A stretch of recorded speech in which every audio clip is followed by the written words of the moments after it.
Hello, Internet. I'm the one that has to say it today. And welcome. I was just ready for Sean to keep talking. And welcome to another episode of Slang 101 here on Game Nights. I'm your host who doesn't know what she's doing, Savvy, and we're here to play Monster of the Week. Yeah, thanks for joining us, everybody. We've been gone for a couple of weeks, and I'm really glad to be back today with all of my friends. Um, Thanks for joining us live. You just saw our wonderful little GGK pre-roll video featuring all of the shows, all the wonderful tabletop shows that we have on the channel throughout the week. If you're with us live, you can check out that schedule below our faces on the drop page. It is also pinned to our Discord, and it's also pinned to our Twitter, so you can find all of those things in all of those places. And if you're with us on YouTube, come join us. It's a fun time. Yeah, I don't think I have any announcements. Our schedule for this next week is going to be pretty much the same, except for Thursday. It is Thanksgiving here in the United States, so we will not be having a new episode of Wild Space. Sorry, I was trying to figure out if LB was falling over. No, I get to a point where I can't scoot any further, so I have to scoot. We got really Differently. concerned for a second. Yeah, so we will not be having a new episode of Wild Space on Thursday. Everything else will be the same. We might have a stream or two on Thursday anyway, because some of us are just stuck in our houses and we're not going anywhere. So keep a lookout for that. We'll tweet about it. I'm gonna let these folks introduce themselves, tell you who they are, and where you can find them and who they are playing today. We will, as always, start with GB. Graybeard Tavern, and today I'll be playing Rexy Machina, the professional flake. I get to work on her voice because I'm very rumbly today. That's me, GB. She's just got a cold, like we said. It's fine. Hello, I'm Christina Sid. You can find me on the Twitters at Greek Sid, and here a couple days a week. Today I am playing Salgals, the monstrous chosen. Rawr. Hello, it's me, remembering that it's my turn for the first time in, I don't know. I'm Rob, or bonus stage Rob, or bonus underscore stage underscore Rob, and I'm playing. I don't know. Who am I playing? We'll find out. I think. It's been weeks. Mysteries. Mysteries. Like me. Hi, I'm LB or LB Hackemup on the Twitters and Twitches. I'm playing Abby or Abigail. She is the once expert, now Hex. Ooh. Has the joke Hexpert been made yet? No, go for it. She's a Hexpert now. Wow.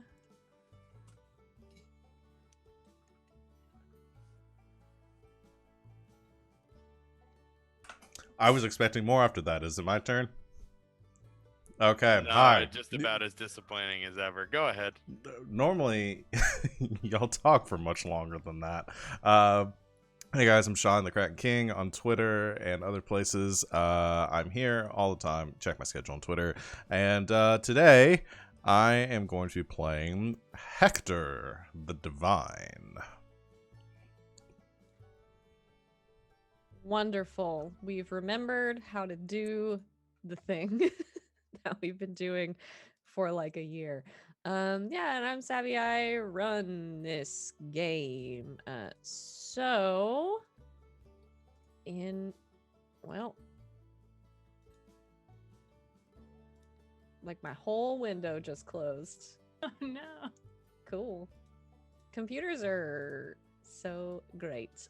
So we're glad to be back. Hi everybody in chat, and if y'all are ready, then we'll go ahead and get started.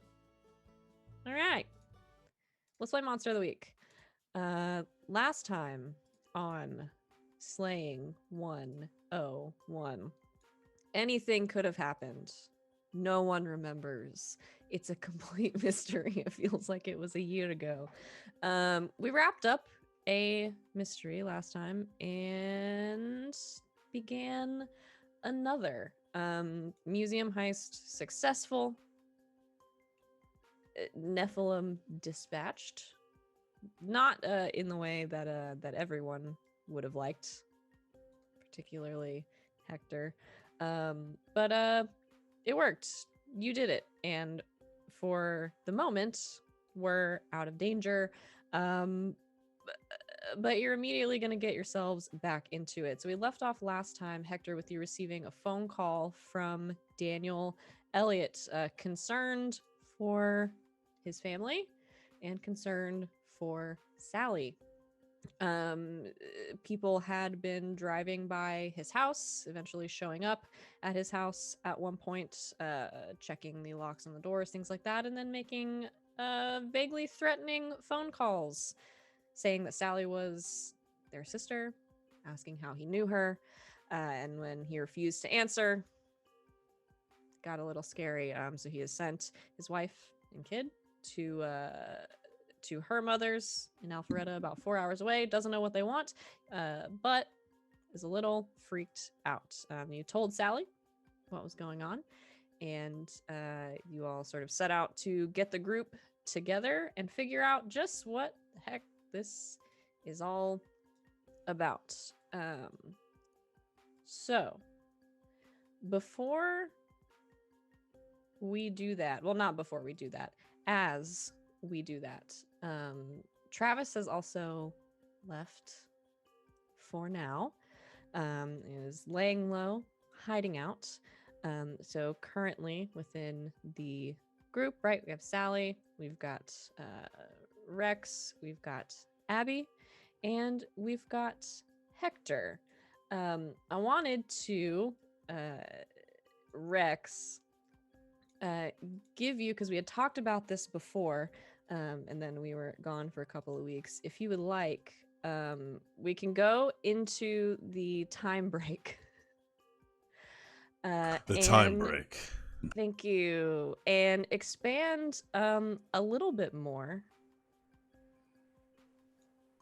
on Rex's missions that she was doing while she was away, particularly if there were any interesting people that she may have met while she was gone. So she spent time in Peru and such,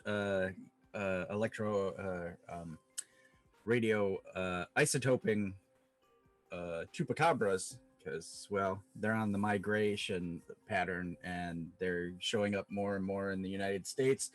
So now we're tracking their migrations. But that was only a couple weeks worth of, running through jungles and sniping and, doing the like Laura Croft kind of thing. A very skinny Laura Croft. But after that, closer to home, the agency had called her up and said that there were disturbances in the, I guess, ether. There was someone breaking through, creating portals, and we started tracking them down. And I don't know how we want to open this up, but so basically, Rexy was tracking the signals and the disturbances via satellite and EMF gauges and whatnot that she had, and was on approach to. And I can't remember if it was supposed to be in a building or in the woods or something. Fill me in. A building in the woods. Ah, okay. No wonder. All right, so we get a shot of Rexy and her, Kevlar spandex, basically, and body armor, and all soldiered out, and she, puts her back to the wall. She's got the mega taser out and, doing all those SEAL Team 6 type moves. Looks in a window. What does she see, Rob? Oh man. Well, I mean, maybe I buried the lead a little bit here because it's not so much a building in the woods as it is like just an absolute junker of a Winnebago. Um, like I'm talking, this thing looks like it's on its last legs. It's patchwork repaired in places that maybe like it might hold. I mean, the guy, whoever repaired it, definitely knows their way around a tool belt, but it doesn't look too glamorous. And if Rexy is going up to the windows and whatnot, you'll see no signs, immediate signs that anybody is inside, but that somebody is absolutely like living out of this thing, um, and probably Rex would be able to figure out that like it is recent enough. Like there's recently made meals or a recently made meal on the stove that has been consumed. Where there's like an empty coat rack on the wall. There's somebody's about, but they're not home. All right. Yeah, so maybe she basically does a loop, looks for tracks, checks her scanner. She find any kind of like those portal signals that they were looking for? I would say there's definitely traces of it. No such open portal as you have seen, but there's definitely traces, maybe a little bit deeper into the woods. All right. She begins a skulking track. She has the sniper rifle on her back, but not out. She's assuming this is a taser only beginning situation. So moves from tree to tree through the woods towards the signal. I think what you come up on is like it almost looks like a little beacon on the ground, like some sort of little like satellite dish looking thing on a tripod, and it's blinking this it's blinking as though it's got it's sending a signal to some sort of a receiver. And I think if you were to look through, say, the scope of your sniper, you could figure out pretty quickly that there's a couple more of these in the woods, and they're triangulating on a central point that seems to be a fairy ring. Oh, okay. And is this a fairy ring that we've seen before? There was a fairy ring involved with getting Selena at when wasn't there some sort of, how did we do that? Did we cast big magic around a fairy ring, or am I misremembering that? Nope, that's exactly what happened. It's the same fairy ring. Woohoo! All right, so we get a view of Rexy with Mega Taser next to a tree, and then she flips out, starts moving through the woods again, and heading towards now that she remembers the Fey ring, heading that way, getting a little trepidatious because there's science and fairy magic, and she really likes Nessa, but the other Fae she's really scared of, so she's getting a little bit breathing hard. Okay, yeah, she closes in on where the old Fae ring is. So you walk past these little devices? Yeah.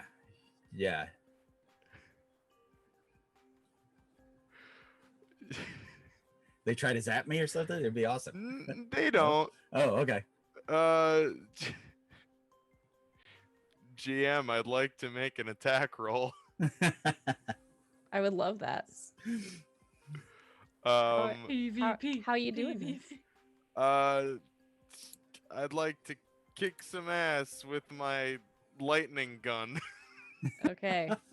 Seeing Rex make their way past Oh, your no. devices and such. Yeah. Roll plus tough. Oh no. Okay. It's fine. It's a flashback. No one will die. Here we go. It's fine. Yeah. This is. It's all right. Plot armor. That's a 6. Yes, that's exactly what I wanted to happen. First of all, experience. Yeah, mark experience. It goes bad. That is you exactly what I wanted to You happen. tell me what happens when this gun misfires. So, I think there's Rexy hears a crack. She hears a mechanical whirring and then a crack of lightning. The skies are as clear as day, so it ain't normal. And I think a lightning bolt sort of arcs past you and hits a tree, and the tree falls directly onto the fairy ring, like crushing, I'm gonna say, at least one of these devices. And then one of them explodes kind of like with this purple fire that sort of engulfs the tree, and you just hear, "God damn it!" All right. Yeah, Rexy then, like combat rolls up, Mega Taser quakily out and looking for the source of the goddammit. And you find the source of the goddammit. It is a sort of like he's lanky. He's this lanky looking dude, probably stands about like 6 foot even, with like combat boots, dark trousers, and a like white lab coat, but also this like, big crazy like patchwork scarf, because it's also a little chilly right now. It's a little chilly. He's in the middle of woods. He's got these big ass rubber gloves that go up to his elbows. Like, this guy looks like he's at a Frankenstein, Dr. Frankenstein cosplay contest. Like, he's trying, man. And these big ass welder goggles, holding what looks like if your Mega Taser was made while you had been under the influence. I think it's cobbled together out of like household appliances somehow. Like, there's a blender in there and you don't really know what that's for, but it's in there. And the whirring noise was like the toaster like, plunger, like yeah, zit. and he and it's like starting to smoke in his hands, and he's sort of like, he has it pointed at you. He realizes it's getting hotter, and he's like, "Oh God!" And he just drops it on the floor, and he's, "What? What do you want? What is so important that you ruined my experiment?" Agent of Banshee, the cease and desist, whatever high-tech shenanigans this is. What the fuck is a banshee? Well, I know what a banshee is. I'm not an asshole, but like, what? Agent of who? Do you have what? And she like reaches in and gets her, her chain around her neck with her badge, and she flips out her badge, and she's like, part of Psyforce, Banshee, Bureau of Advanced Natural, Supernatural, Hypertech, and Extraterrestrial Investigations. What are you doing here? They found me. He runs. He just cuts it. And Rexy, like, her little shoulders drop, and then she's like,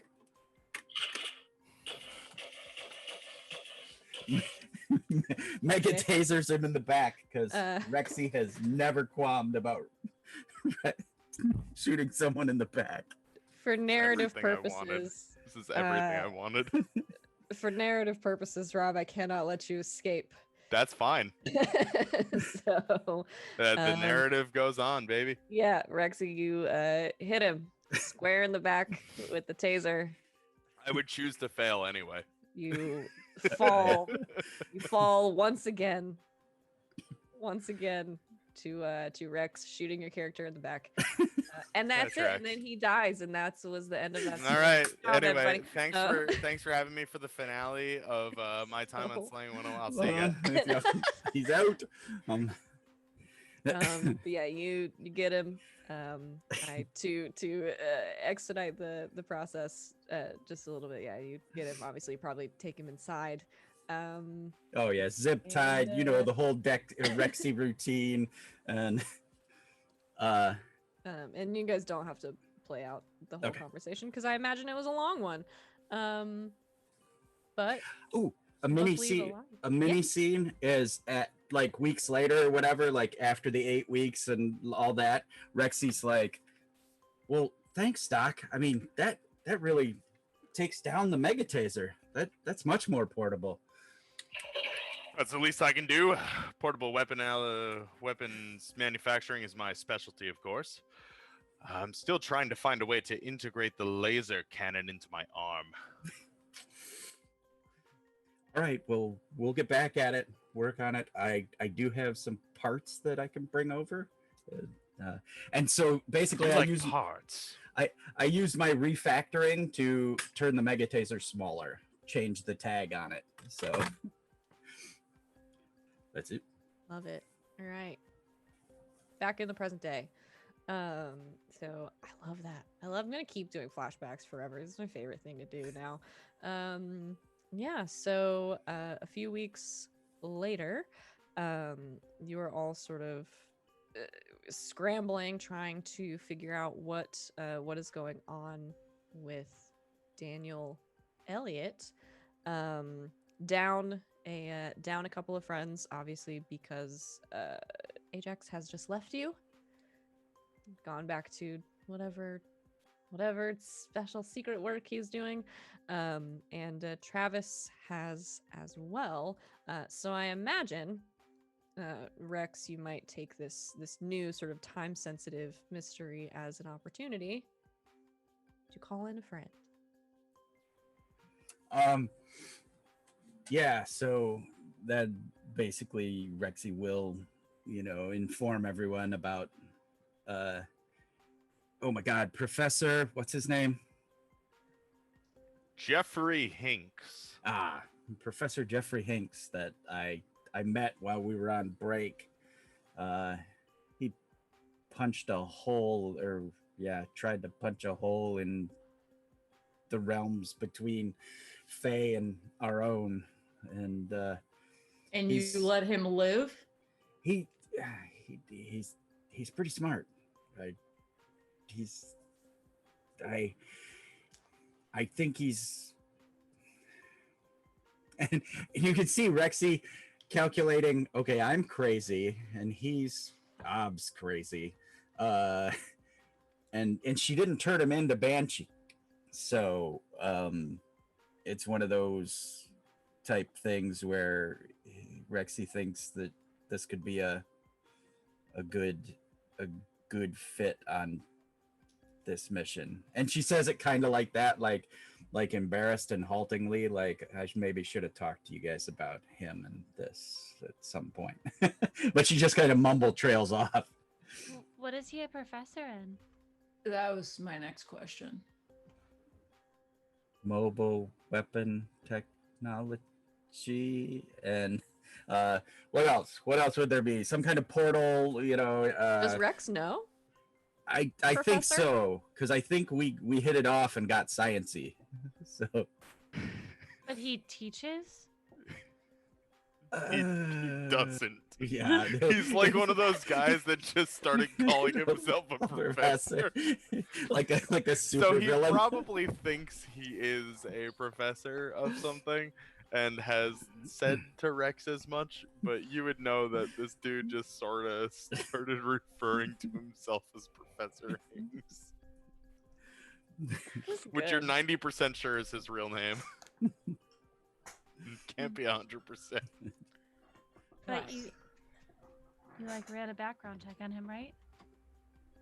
Yeah, that was interesting too. And has he ever done anything that's been published? No. No.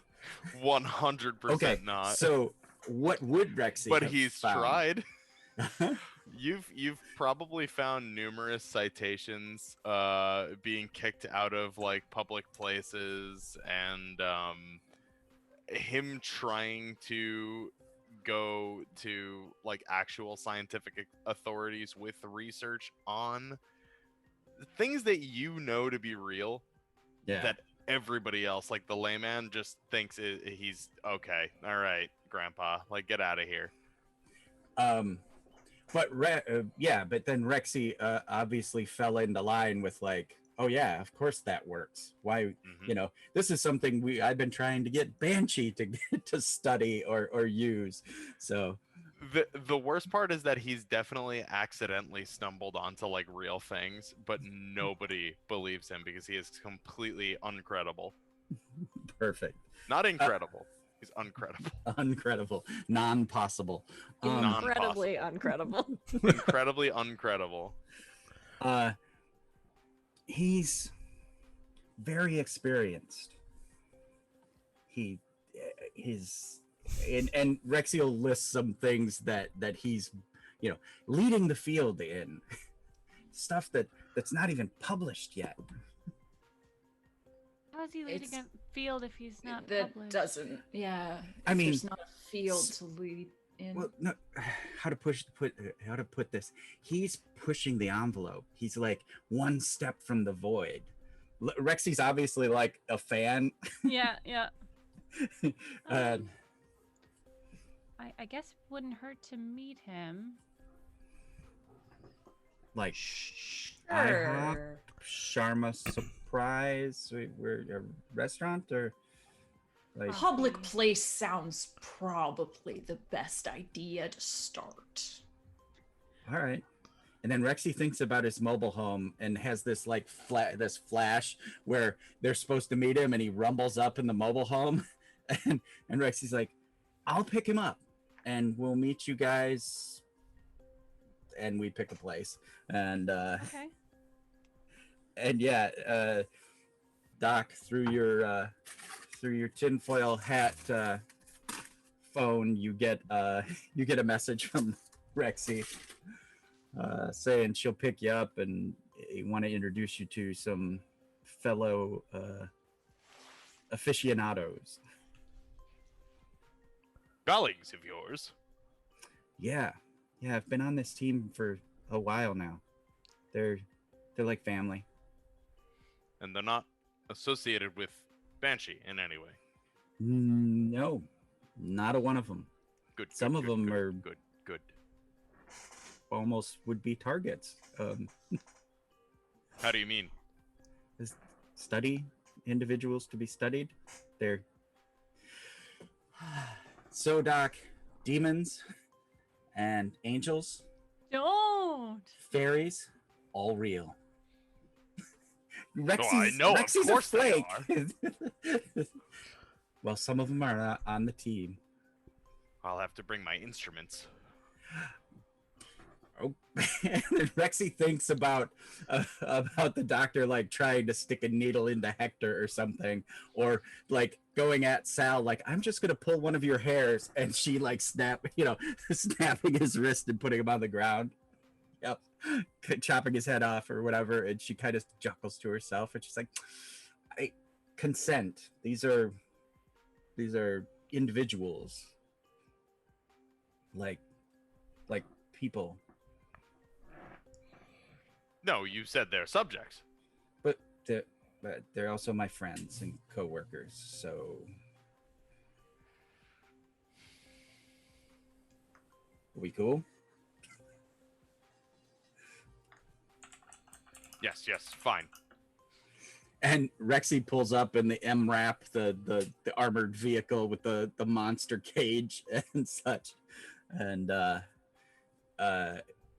yeah, picks you up and takes you to the meeting place. Okay. Hector, you've been quiet. I assume you're tagging along.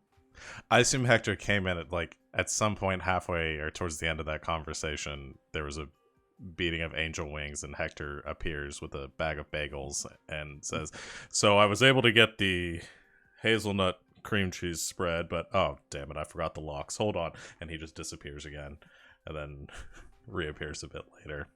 Sorry about that. What's going on? We're gonna go meet somebody. Cool.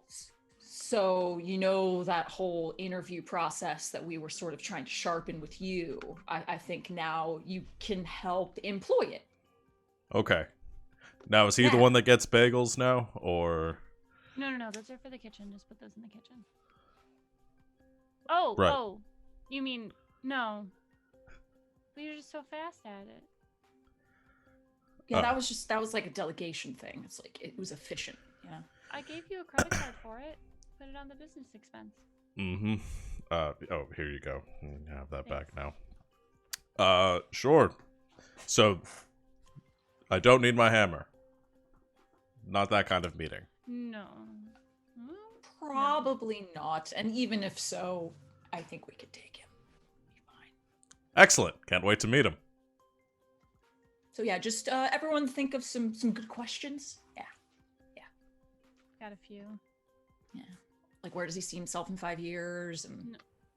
So is this like the abandoned warehouse meeting, or is it like at a park? Like Coffee? Well, yeah, probably like a park. Because I love the idea of in the background these larger than life characters all showing up. Rexy pulling up in a graffitied MRAP armored vehicle, and then we having this, and there's children playing in the far background. Sounds right. So, yeah, Sounds right. You all meet up at the local park. The other three of you see Rex's distinct vehicle pull up and park, and the two of them get out, and they meet you there. Little Rex and tall, lanky friend. about how old is this guy? Like, appearance-wise? Definitely middle-aged. Yeah, like he's got like a salt and pepper thing going on. For sure unshaven. But like perpetual 5 o'clock shadow unshaven, not like beardly. Yeah. Hi guys. So this is Professor Jeffrey Hanks I was telling you about. This is Abby. She's kind of our benefactor and super brain. And this is Sal. She's like, my aunt, and she's cool. But he's trying to dodge the whole demon thing, and she's got powers. And there's Hector, and she blushes just a little bit when she like points and looks at Hector, and it's like he's Nephilim. Nephilim, yes. yeah. Hector So- strides forward and holds out a big hand and says, "Nice to meet you."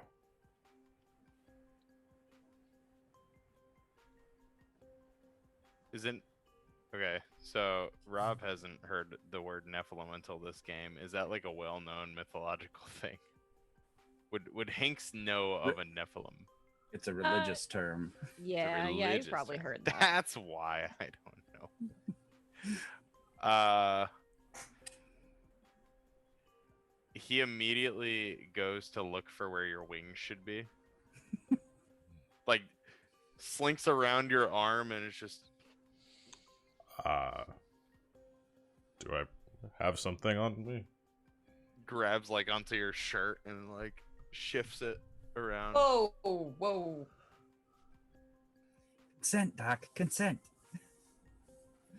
What are you looking for? Your wings. How do you Oh. hide them? Do they retract? No, they're... What's the word? Quasi-physical, I think is what I don't know what that word means, but... Fascinating. Leave that to me. Quasi-physical wings, which is why they manifest and these people can hide amongst actual people. This is Wait, actual people? brilliant. Excuse me? Did you say you're a doctor? Professor. But I Professor? very well could be a doctor. So you have tenure somewhere? No.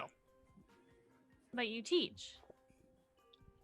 Well, I enjoy educating, but not in any formal capacity, You're no. not a professor, are you? I am. You have to teach to be a professor. Yeah. At like an Well, then accredited ask me questions. I can university. teach you. I don't know what you could teach me. Well, I it thought sounds a like you're not professor was very just a open-minded. word smart people called themselves. Is that... okay. So, what do you study? Well, beings like this. In fact, I never imagined them to be so, well, average looking.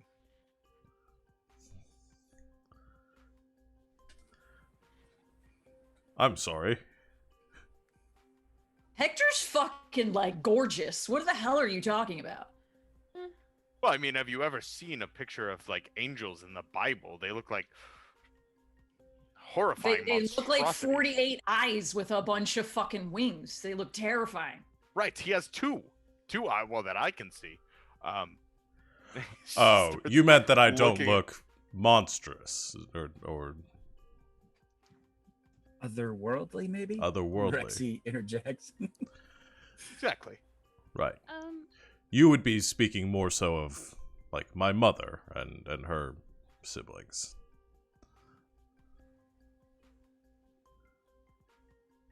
The human blood kind of dilutes stuff down a little bit. So you're half human. Mm-hmm. that's what a. Do you even know what a Nephilim is? Of course, I know what a Nephilim is. What is a Nephilim? It's a half human, half angelic hybrid, of course. Their wings are quasi-physical. See, I'm a professor. I just taught you something. You're welcome. Wait, but those were all just things that we've said during this conversation. Well, yes, you're a very well-educated lot, of course. And otherwise, how would you associate with somebody like Miss Machina? Rex, can I have a word real quick? When do we start asking the interview questions?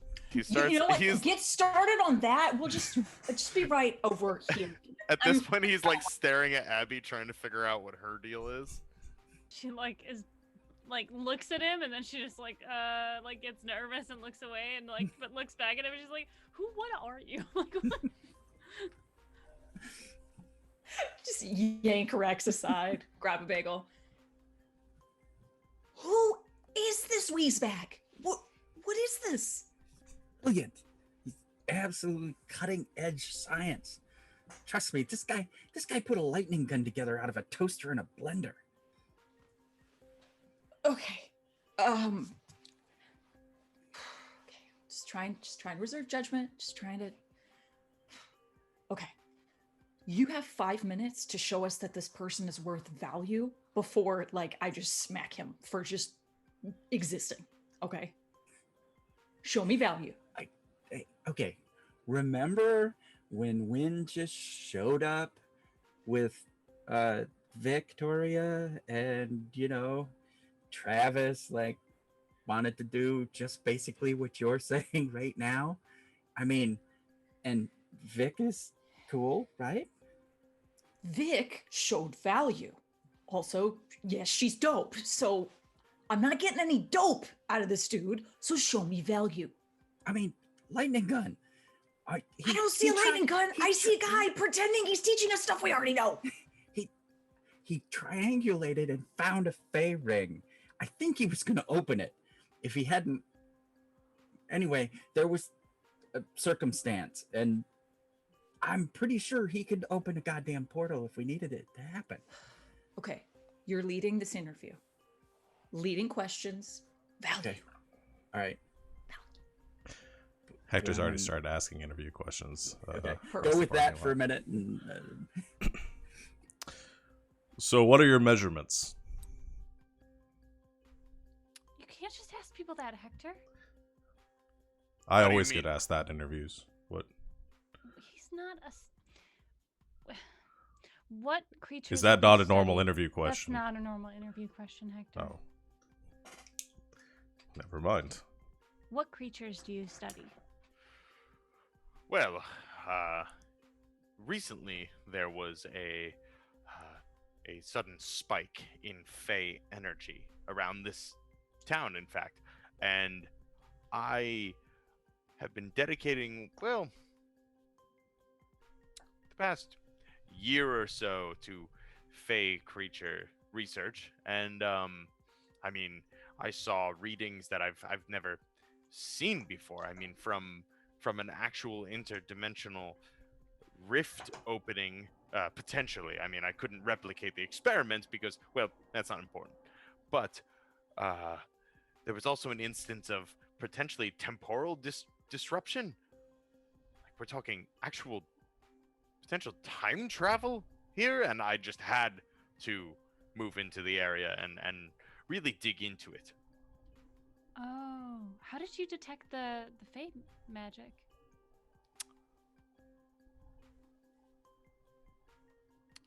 I just realized now that I, as a player, don't have like words for any of his like just say technobabble. something technobabbly. Okay. You could Very literally say technobabble. any Yeah. any vaguely Yeah. tech words, and we'd be like, "Yep." I saw your brain just go, I don't know. Because Something my that brain, sounds smarter than what I say. because my brain, when she asked that question, was, "What's he gonna say? What are even words for that?" Yeah. Really? You created a machine for this? Oh yes, of course. Do you believe in magic? I believe it's science that we don't yet understand. What if I were to tell you that it can be used in tandem with science? I know that. How do you think I triangulated the Fey ring? Okay. And what creatures have you seen? And Nephilim. And have you tried to use magic? You've Oh, seen a no, Nephilim? I can't do that. That's absurd. How do you feel about people who can use magic? Magic isn't. I mean, what do you mean? Like pull a rabbit out of a hat? No, I mean, people can't use magic. Magic is used by these creatures because it's something that they created. Oh. Are you Now, I can okay? harness a creature's magic in my technology. I see. Okay. And Well, I that, look forward to proving you wrong. are we back at this point, Sal? Doubt it. Yeah, no, it was a quick conversation, I think. All right. So, look, Professor, we have something rather important that we need to be getting to. So, we gotta make this quick. What substance do you feel you could bring to this group? What skills do you have? Well, I'm a brilliant inventor, frankly. And Rexy's like Vanna Whiting. I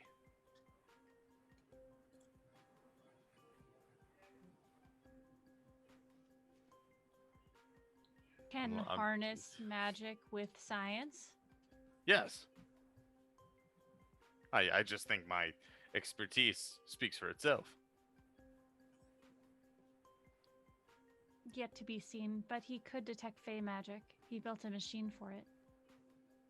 Or he said he did, which makes me think he did because Rex found him. Fair point.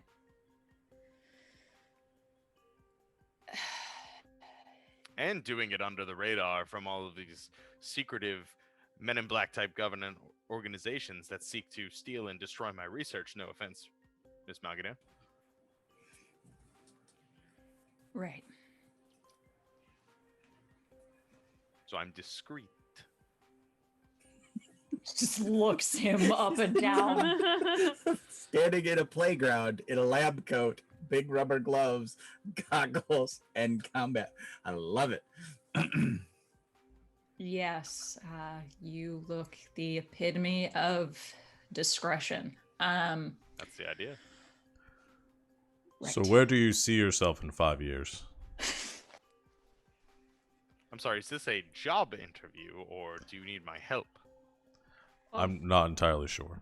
Little column A, little column B. Look, yeah, this is kind of important, and it involves some people that we actually give a shit about. So, I've trial run, see if he's helpful.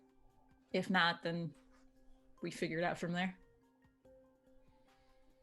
Cool. All right, Rex, you're responsible for him. Figured. He helped me shrink the mega taser. And she pulls the mega taser. That's the mega taser? Yeah. Mini taser. Yeah. Rexy's like, yeah. She hadn't thought of it. I mean, that Bury the lead. fairly- Shit. fairly easy. So are we And talking she- about the she job gets a little now? frumpy, like she helped. Mm-hmm. Yes. So we not only we kind of keep the peace. That's what we do. So like we don't just kill all monsters. We try to help people, and sometimes people who aren't fully human need help too. So are you okay with that? Well, yes, it would be absolutely brutish to kill them. Oh, good. And of course, I want to help others by understanding these creatures by studying them. Okay. We turned vampires back into people. Why the hell would you do such a thing? Because 'Cause they they didn't wa- ask to get turned. They kind of wanted to. Not be Go back. vampires. There were Mm. some that decided to stay vampires, so they Okay, stayed. that makes sense. Do you dip into biochemistry at all? Of course. Then maybe I can show you some of my research. Yes, yes, of course. I mean, you are the brains of this operation other than Miss Machina, of course. Blushing. All right, look. Three of us will have much to discuss. We have some people. We'll fill you in on the way back, if that's all right, Abby. Yeah. If he doesn't work out, I can just wipe his memory. So. Perfect. Yeah, let's walk and talk. All right, so some people came and bothered a friend of ours, kind of freaked them out, scared his wife and his kid, seemed kind of threatening, and used my name in the process. Not cool. So we're gonna track him down and see what the hell that's about. Sounds oddly thuggish, but okay. I'll keep an open mind. Please do. Because, if you play your cards right, and she'll lift up her hand and she'll let her claws come out. She very rarely uses them because she has a big ass sword, but her just fingers just elongate into these very sharp looking claws. Maybe you can do a little research. Okay? I am intrigued.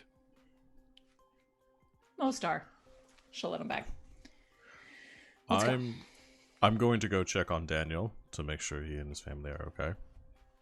Good plan. And then I'll meet you over at their house. Since it's the last place we know this person was, they may still be around there.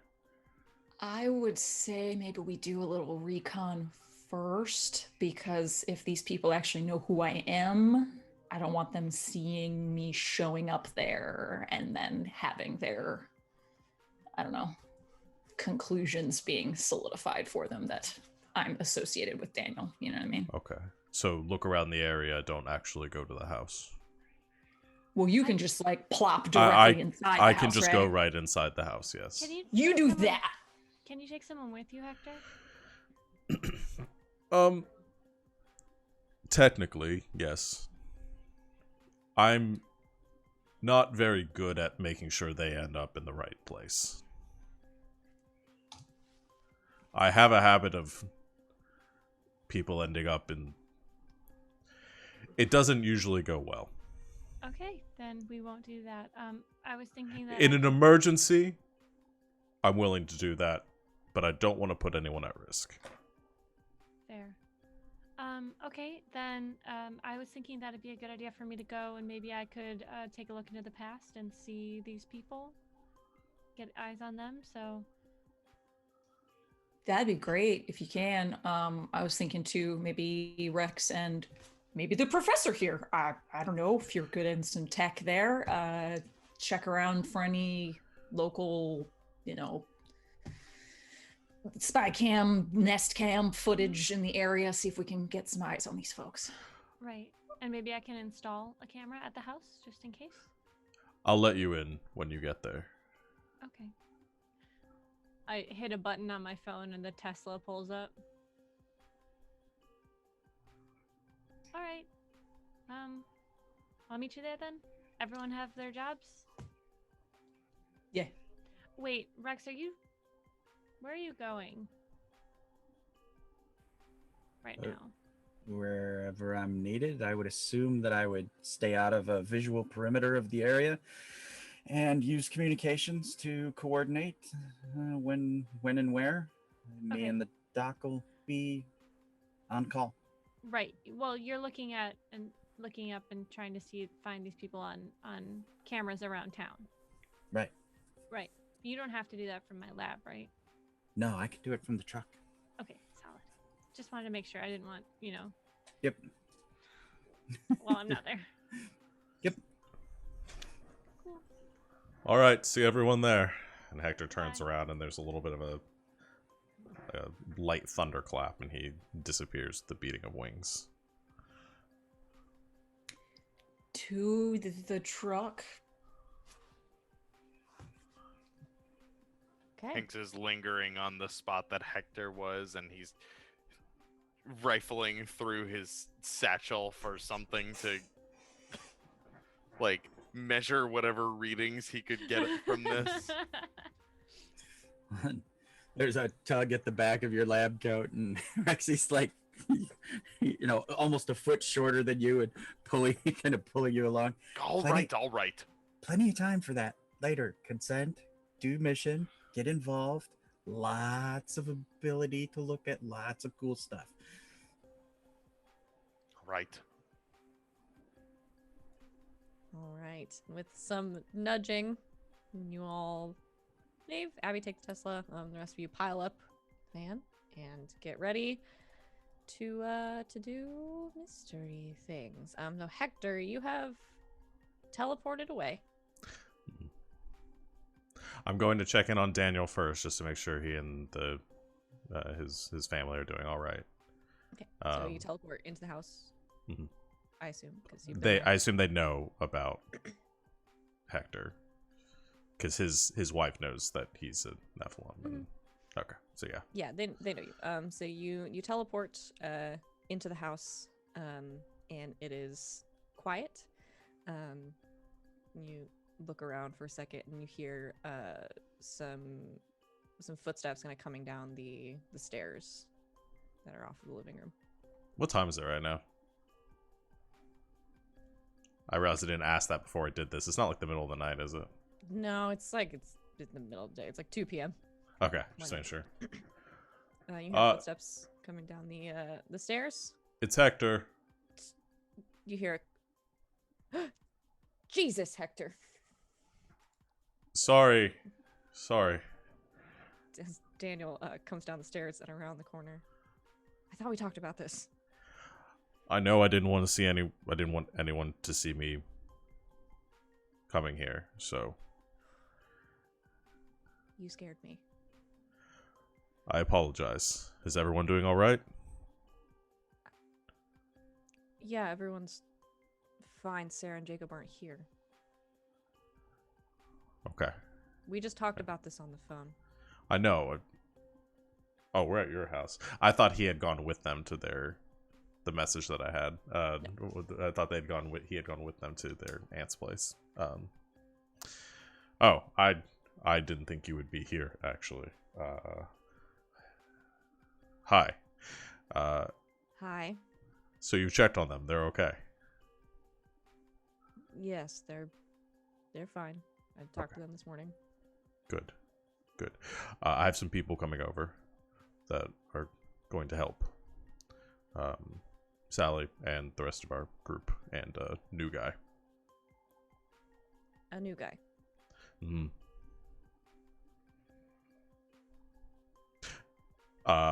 His name is Professor Hinks. He's not a professor, apparently, but it's what he wants us to call him. His name is Professor? No, I think his first name is Jeffrey. But he goes by Professor. So he's not a professor? I guess not. I don't really know what it takes to become a professor. Or if he's working on that, or... You know, it's really not important. They're coming here? Yes. Okay, Well, is that the safest course of action? Sal is going to maintain a distance, and they're going to look around the area and install some security cameras. Okay. Maybe see if we can get a reading on who's been by recently. Okay. Sounds Have you good. seen them again since last we spoke? No, not since earlier.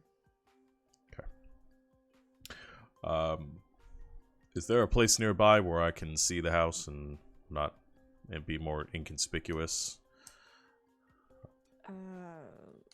The neighborhood has a park down the street. Okay. I'm gonna move around a bit and look around the area. I'll be back in a few minutes to let them in. You know, just call ahead, please. Right. You Hector scared the crap out of me. Hector holds out his hand, and there's that spark of electricity as he summons from that pocket plane his cell phone, and sticks it in his pocket and says, "I have my phone on me now. I'll give you a call." All right. Oh, hold on. Is it charged? Yeah, it's charged. Okay. I imagine sort of being in that little pocket might charge it. I've never tried. It just always seems to be charged. You know, that does make sense. All right, I'll be around. And he vanishes again. The flap of wings. As Hector leaves, there's just a very short scene of Daniel just like teleport into people's houses. Okay. So you go, get set up, and take a little bit of a look around. Yeah, until everybody else gets there. Okay. Everybody else, what you doing? Security footage. There's a park. There's bound to be something nearby. Basically doing some kind of an image search, trying to find pictures of anybody that has come or gone. There's gotta be at least a couple people with like ring doorbells on the street. Exactly. Yeah, that's true. Yeah, just go ahead and roll for me. Whoever's heading this up, do a plus sharp. Okay.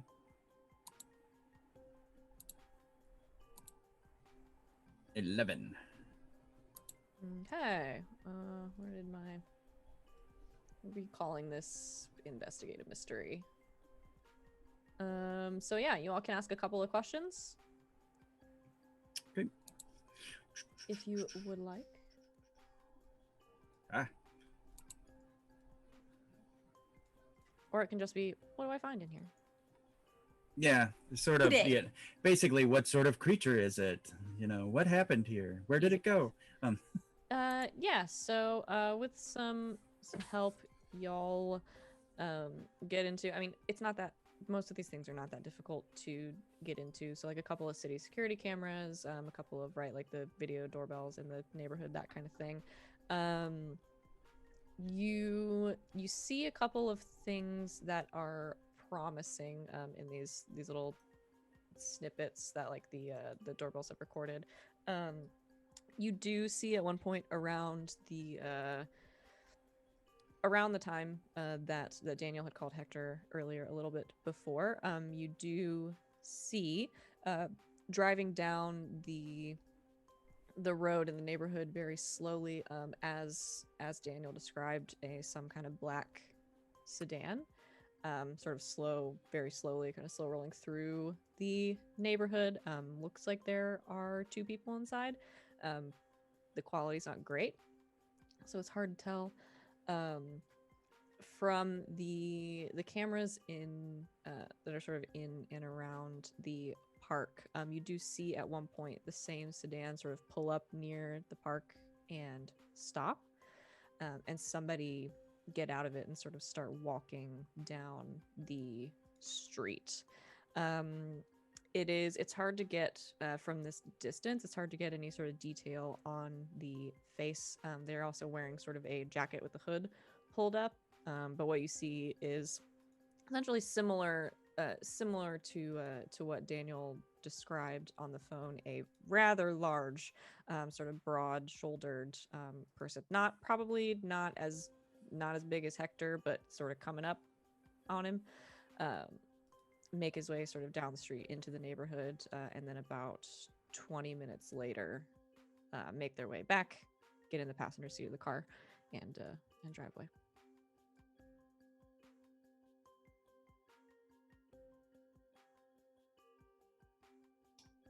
That's kind of not a lot, but that's what I got, and she'll send it out to phones and whatnot.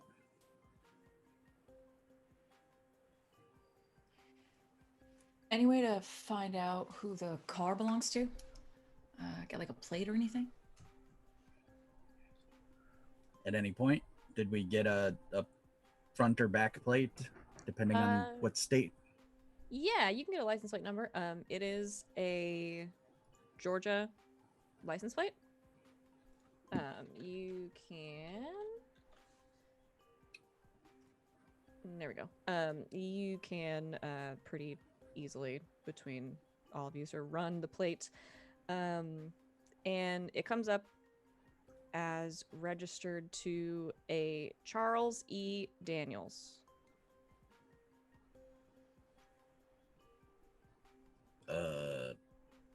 Isn't that the... No, his name's Daniel Elliott. Daniel Oh. Elliott. Too many Daniels. Yeah. Okay. That Alright. name doesn't ring a bell. Charles Daniels. Allie, do you recognize that? Anyone in this? I'm gonna start Do a I? basic dig. Okay.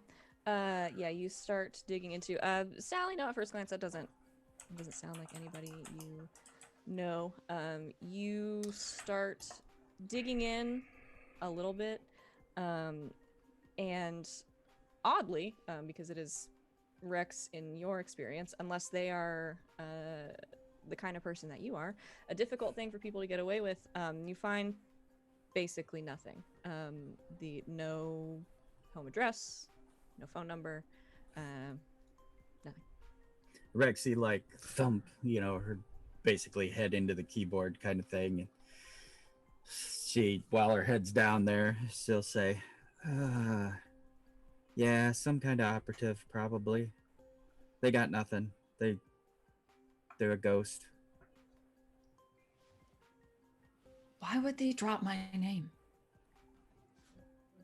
I mean, they could also be a ghost because they're an otherworldly creature and they just ate whoever owned this car and has their car.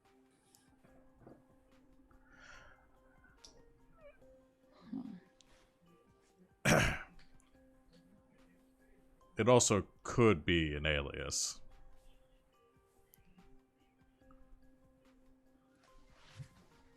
Sid just had a brainwave, but Sally didn't. God damn it, Savvy. Okay, but Sid, that's Sid. That's it. Anyway,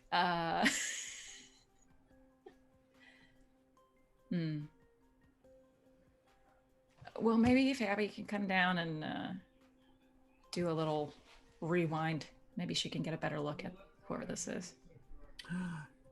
And Doc, maybe me and you can track to see where the vehicle is now.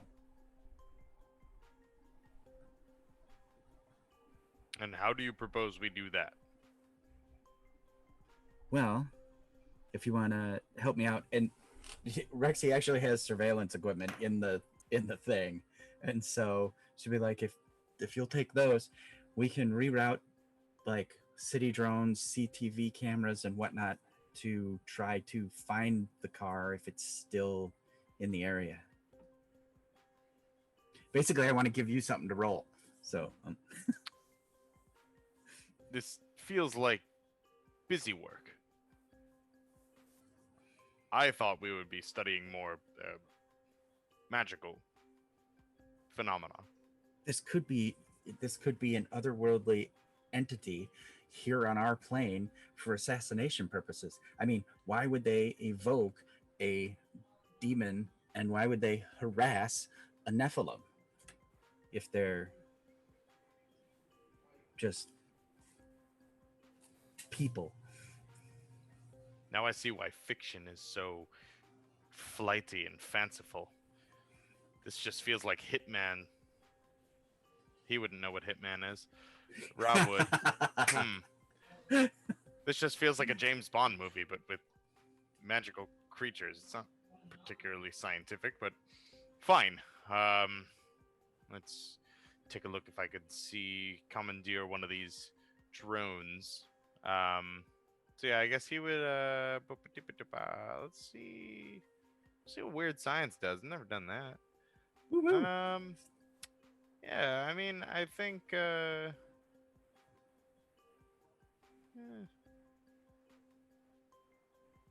Yeah, I mean, essentially, I guess I wouldn't need it, but I would just,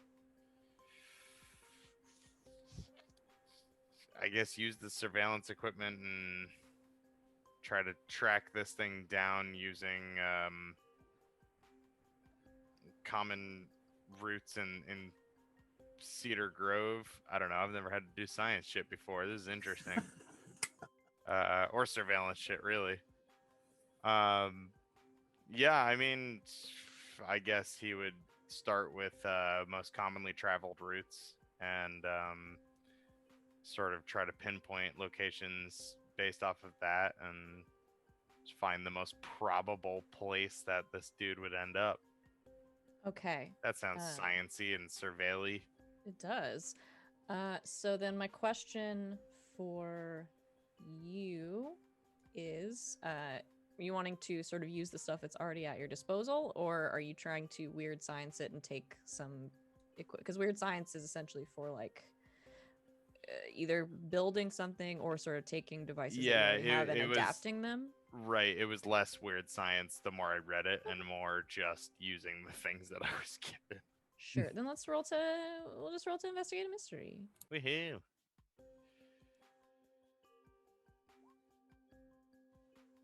That's a spurteen.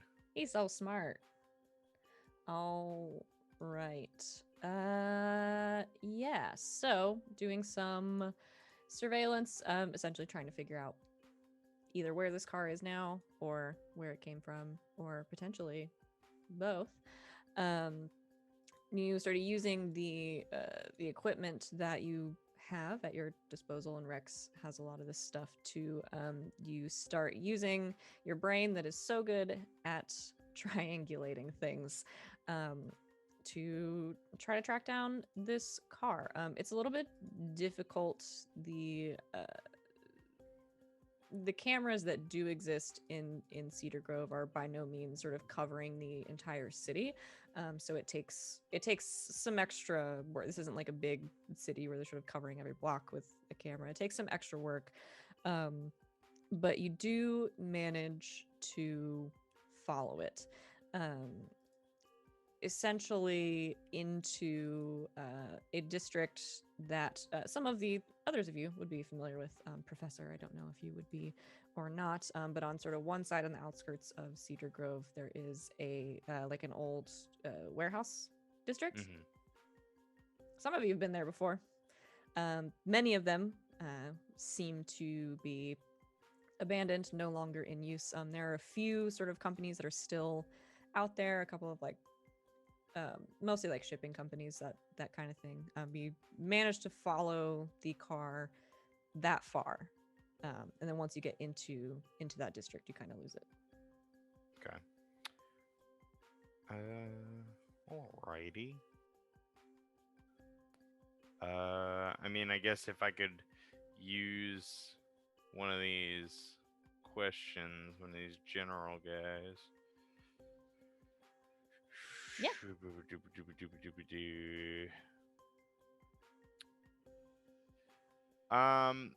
I sort of using what is being concealed here as a basis. I guess like, are there any, if I lose it within this district, is there anything? I think I would start with, all right, what are your average operable businesses, and then what maybe what's not in operation, and like why would somebody have any reason to go down this street, Okay, yeah. So trying to narrow down essentially like where they would be going within the district, what makes the most sense. Yeah. Sure. Yeah. So let's see. I think at first it's a little hard to tell.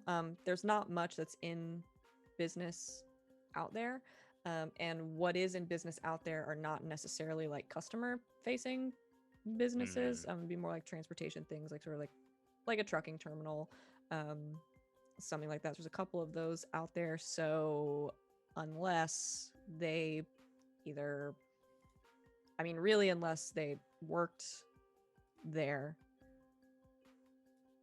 would be no reason for them to be heading out there. They're either working there, or if they're hiding there, it seems a little bit of a strange place to hide. Going sort of down farther and kind of looking up, because it's pretty easy to get sort of like a layout of this area from, I don't know, like the city planner or whatever. You take a look, and there are essentially like 2 rows of warehouses on one side that are listed as vacant. They're either like previous terminals, warehouses that have been shut down, businesses that have moved out, or they're just not in use anymore. And it doesn't seem like anybody is like leasing them or anything like that. Okay. Well, if I had to wager, I guess we start here. They'd better not have taken our fucking warehouse. I think Abby purchased the place. That doesn't stop anybody from squatting. Did you guys end up buying the warehouse? Is that what happened? Okay, then in the midst of all of these abandoned warehouses, there is one that has been recently purchased, about, I don't know, 6 months ago. But other than that, it seems they have all been abandoned.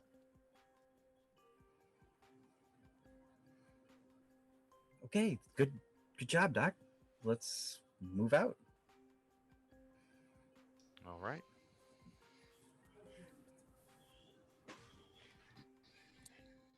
Okay. Anything else anybody wants to get up to? I have a beginning of mystery move. Oh, you do. That's right. We should probably do those. Destiny's Play thing. Let's roll for that. Does anybody else have one of those? Rex, you have one. Weird, right? Yeah. I don't. My computer's being wonky, so I don't have Roll20 pulled up. But I wrote everything down. Put up. So 7, 8, 9, 10. Okay. Sal Dawes. What is revealed about your immediate future? Let's see. A useful detail about the cunning mystery. Okay. Sally. You are there, sort of watching over the shoulder of the professor at times, or looking at this different footage that he's pulling up, and that Rex is working on, going through the security footage as they're going through all this, and you're just like trying to put things together. It's not a name you recognize. It's not a car you recognize. It's not a person you recognize, and I imagine there's this like mounting frustration of like, what is going on?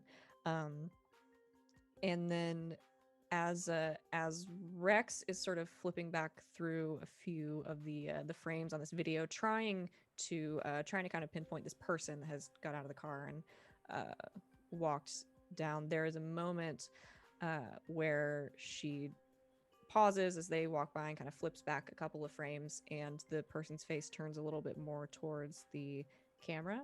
And Rex, you don't see this, but Sally, as you sort of look at the video, there is a moment where everything goes a bit like swimmy, a little bit. It goes a little blurry, and then within the hood that this person is wearing, the shadow that is already across their face, you see it just kind of like fill in, and then just very briefly flashing on the screen are these two like red pinpoints for eyes, and it disappears.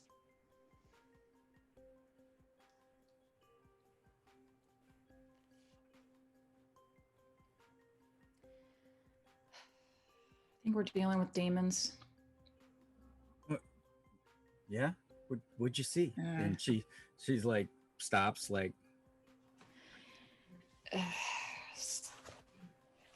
Eyes. she starts back framing like even half frames and until she gets there, and then snap. I just know we're dealing with demons. Probs demons, folks. Sends out the text to the group. And I'll, if you don't mind, I will roll my move here. Yes.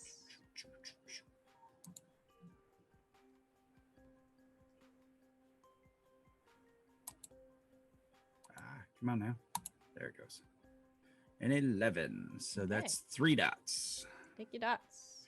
All right. Anybody else have a thing? No? Not currently. No? It's really only 2 of you now? Wow. Almost feels like something's missing. Okay. So yeah. Get that little flash of information. Anything else as everyone sort of heads out? I'm gonna have Watson. I almost said Alfred. I'm gonna have Watson start putting codes on all of her machines so that you have to have a code to access them, just in case. Yeah, I Watson- didn't want to Davis. interrupt the scene, but I was wondering if you just let him into the Haven. No. Yeah. Not Okay. yet. Good. No. Yeah, that's why- That's why I asked where they were We're in the going. truck. Yeah. Okay. All right. We did stay in the truck though. Yes, Yeah. yes, I wasn't- yeah. And It's like bold. is Watson doing that from England, or did he come back he with came you? back with me. So where's Heathcliff? He's still there. Yes, today. Okay, so they're both there. There can only be one. Hey, at a time. Rexy was worried, so Well, he's still there. Watson walks in, decapitates Heathcliff. Yep, exactly. Rexy cries for a year. Ah! Um, Highlander.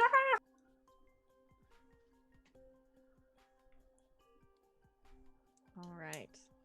Codes, passcodes put on every piece of technology he can get one on. He will start working on that. So where is everybody headed? Hector, you were gonna take a look around. Yeah, Hector's just bebopping around the area. Abby's going to Daniel's. Okay. We're gonna get to the area, but stay away from like the actual house. Like Okay. block or two is what she would tell Rexy. Okay, so we're all gonna go to the neighborhood. Hector, you are there, bopping around, sort of circling around. You can see the park down towards the end of the road. Are you looking for anything specific? Well, I'm looking specifically for the car and the big dude, to see if they are in the area, if I see any suspicious people slow rolling it through the neighborhood. Okay. And other than that, demons have been said, so I think he's just keeping an eye out for any other like markers that there might be demons nearby. Okay. Yeah, you take a look around. At first glance, you don't see much. There aren't a whole lot of people out. It's kind of the middle of the afternoon. It's hot. It's like June. So most people that are out, a couple of families in the park trying desperately to stay out of the sun. Sitting under trees, that kind of thing. A couple of people drive by. You see a couple of black cars drive by. It's not, the strangest thing in the world, but they don't seem to be acting suspiciously, driving no slower than normal, speed limit through the neighborhood, that kind of thing. At one point, one of them pulls into the park and a family gets out. So at first, just seems pretty normal for like a Friday afternoon. Okay.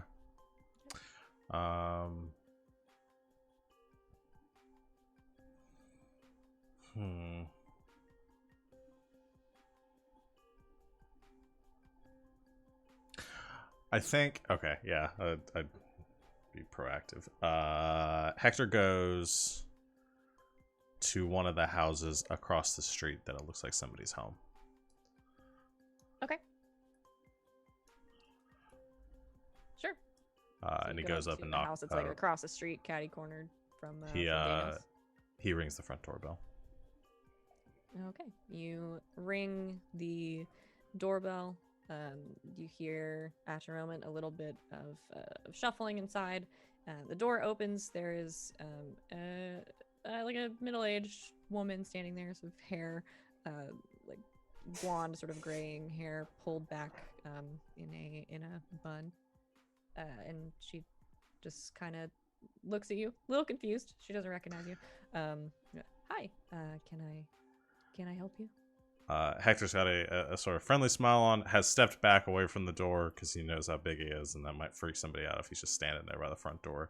And he says, "Hi, my name is Hector. I'm a friend of Mr. Elliot across the street, Daniel. I don't know if you know him. There have, I guess, been some concerns about some strange people in the neighborhood, and well, Daniel asked me to help out and kind of help look around. I don't think you guys don't have a neighborhood watch around here, so I kind of work in the industry, and I'm looking to see if I can help out. Have you seen anyone or anything suspicious?" Oh, gosh, no, not really. Yeah, Daniel hasn't said anything to us about it. No?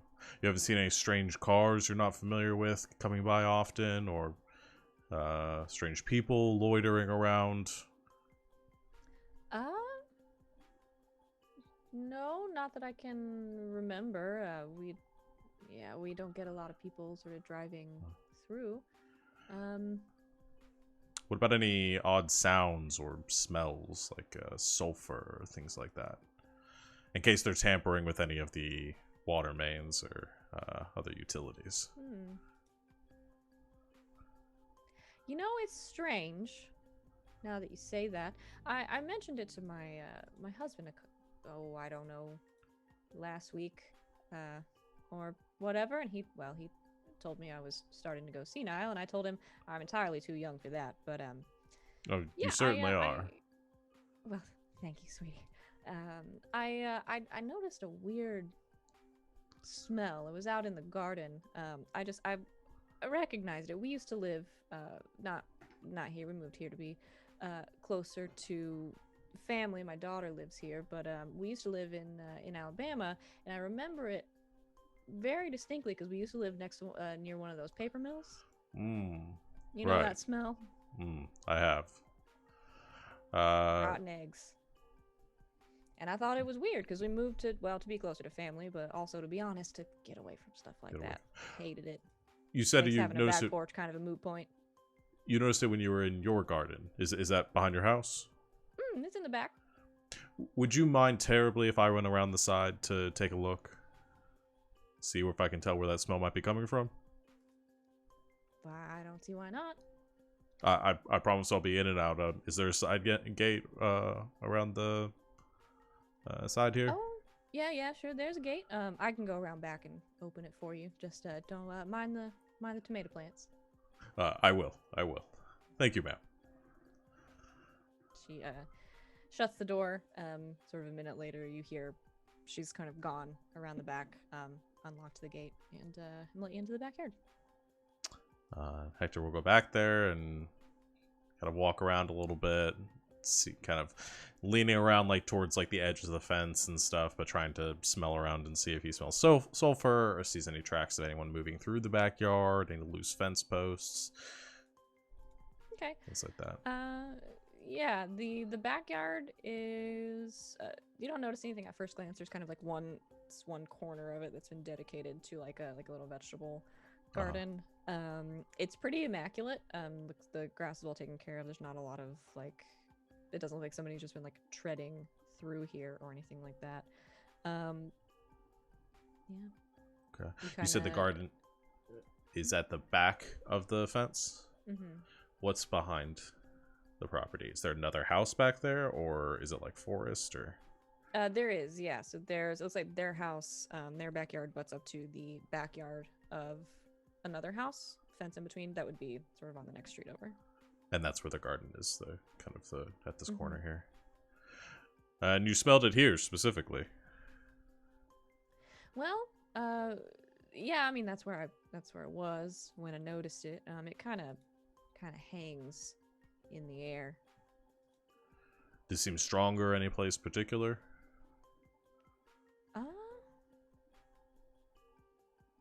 No, I don't think so. I guess it got a little bit stronger when I went back toward the house, like toward the street. Okay. When was this? Oh gosh, a couple of days ago, 3 days ago. And you haven't smelled it inside? No. Thank goodness. So that way towards the street? Yeah, that way. All right. And do you know your other neighbors around here? Anyone move in recently? Oh gosh, I moved in recently. Or any houses that are currently vacant? Yeah, I'll say we had one family that had been here for about a year and a half down the street, maybe 3 houses that way. Military family moved out 2-3 months ago. House still on the market. Interesting. Do you have the address for that house? So I'll write it down and give it to you. Yeah. Great. Well, I'm going to take a look around, see if anyone else has had similar concerns. If anything comes to mind, you can give me a call. Here's my cell phone number, and he writes it down for her as well. Wow. Thank you very much, Hector. All right. And thank you, ma'am. You have a wonderful garden, by the way. Well, thanks. And he says goodbye and leaves. Hector sweet talking all them middle-aged ladies. Love him. He's about the same age as all of them, so he gets along very well. Hector, I guess, goes into the group text, or the tier 1 group text that Professor Hinks is a part of. It says, I may have a location on them, potentially. There's an abandoned house a block or so away. Think if somebody's trying to skulk out the area and keep an eye on Daniel, they may be posting up somewhere nearby. Can you wait until I get there? I'll wait till you're here. I'll keep an eye on the house. Okay.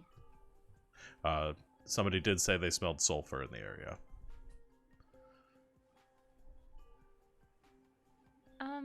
I think we should put a demon trap on the doorway. Probably all the doorways into Daniel's house, just to be safe. All right. Really? Yeah. I'll begin constructing one. What do you mean? Well, to trap a demon. It's a sigil that you put on the ground and activate with magic. Can you build a demon trap? Like the Ghostbusters. Can you draw on chalk? Draw chalk on the ground and it actually traps a demon? Yes. Yeah. I deal in real science here. I'll handle it. I'll figure something out. Abby looks at her phone, raises her eyebrows, takes a moment. He's new. Here's the address of the abandoned house. Sends that to the group as well. I guess we'll head around there and we can park instead of going toward the house. Okay. So you head toward this address that Hector's gotten. It's in the same neighborhood. It's right down the street from where Daniel lives, about 3 houses down from this lovely neighbor who I guess I didn't give a name to. Whoops. Hector wasn't going to pry. She didn't want to give her name. Okay. Well, So polite. If something happens and she has to call you, she'll have a name by then. Let me tell you. So you Hector, you head down towards this abandoned house. You can see the for sale sign in the front yard. Easy enough to find. And the rest of you follow shortly behind. With that, let's go ahead and take a quick break, because I need a quick break. Thanks everybody for hanging out with us so far. We will be back in a very short couple of minutes. Quick refreshing break, and we'll see what happens next. So stick around, and we'll see you soon.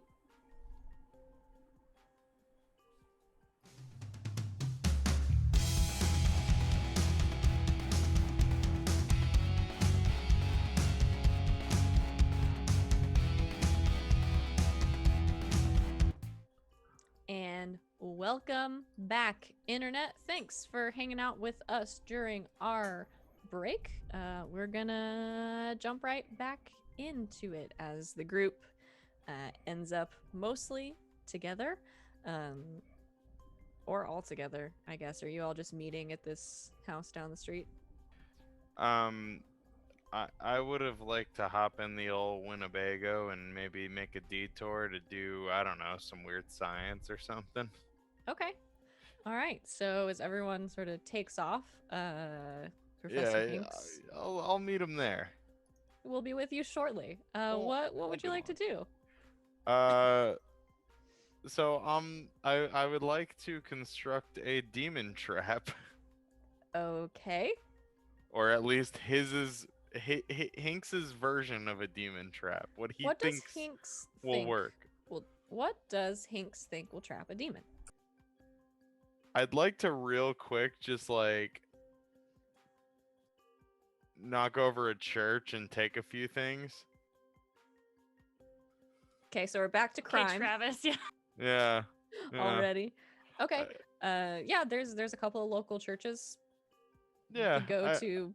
I think. What the Mhm. every time I never write it down. Heck is the name of that church? Our Lady of the Sacred Grove. That sounds like a bad idea. Please, Yo, yeah, Dad. please not It's the the one with Catholic the one. priest that will kill me. There's I a mean, I Methodist guess I church wouldn't have across the any way street. to know that. You wouldn't know, man. What you tell you know Shit. what you tell me what Christian denomination you would like to rob. Hey, I think just the that's nearest just setting one. up story for later This is here's one. I'll say shenanigans. So Donovan could be out, man. I mean, that sounds like that would be amazing when they do find out that they were robbed by. Oh a mad no! scientist. Yeah. I If you're impersonate looking- Win. I steal his boss's shit. I will say it for Professor Hinks. You promise can make I'm this not doing decision. this. If you don't want to do it, we can do a different one. But I promise I'm not doing this on purpose. if Hinks is sort of pulling from like mythology and like lore and things like that, if you're dealing with demons, the connection is probably going to be with the Catholic Church. Yeah. Nearest Catholic church, I'd like to pop in, grab some holy relics of some sort. Maybe even the blood and body of Christ. Who's to say? I'm going for it.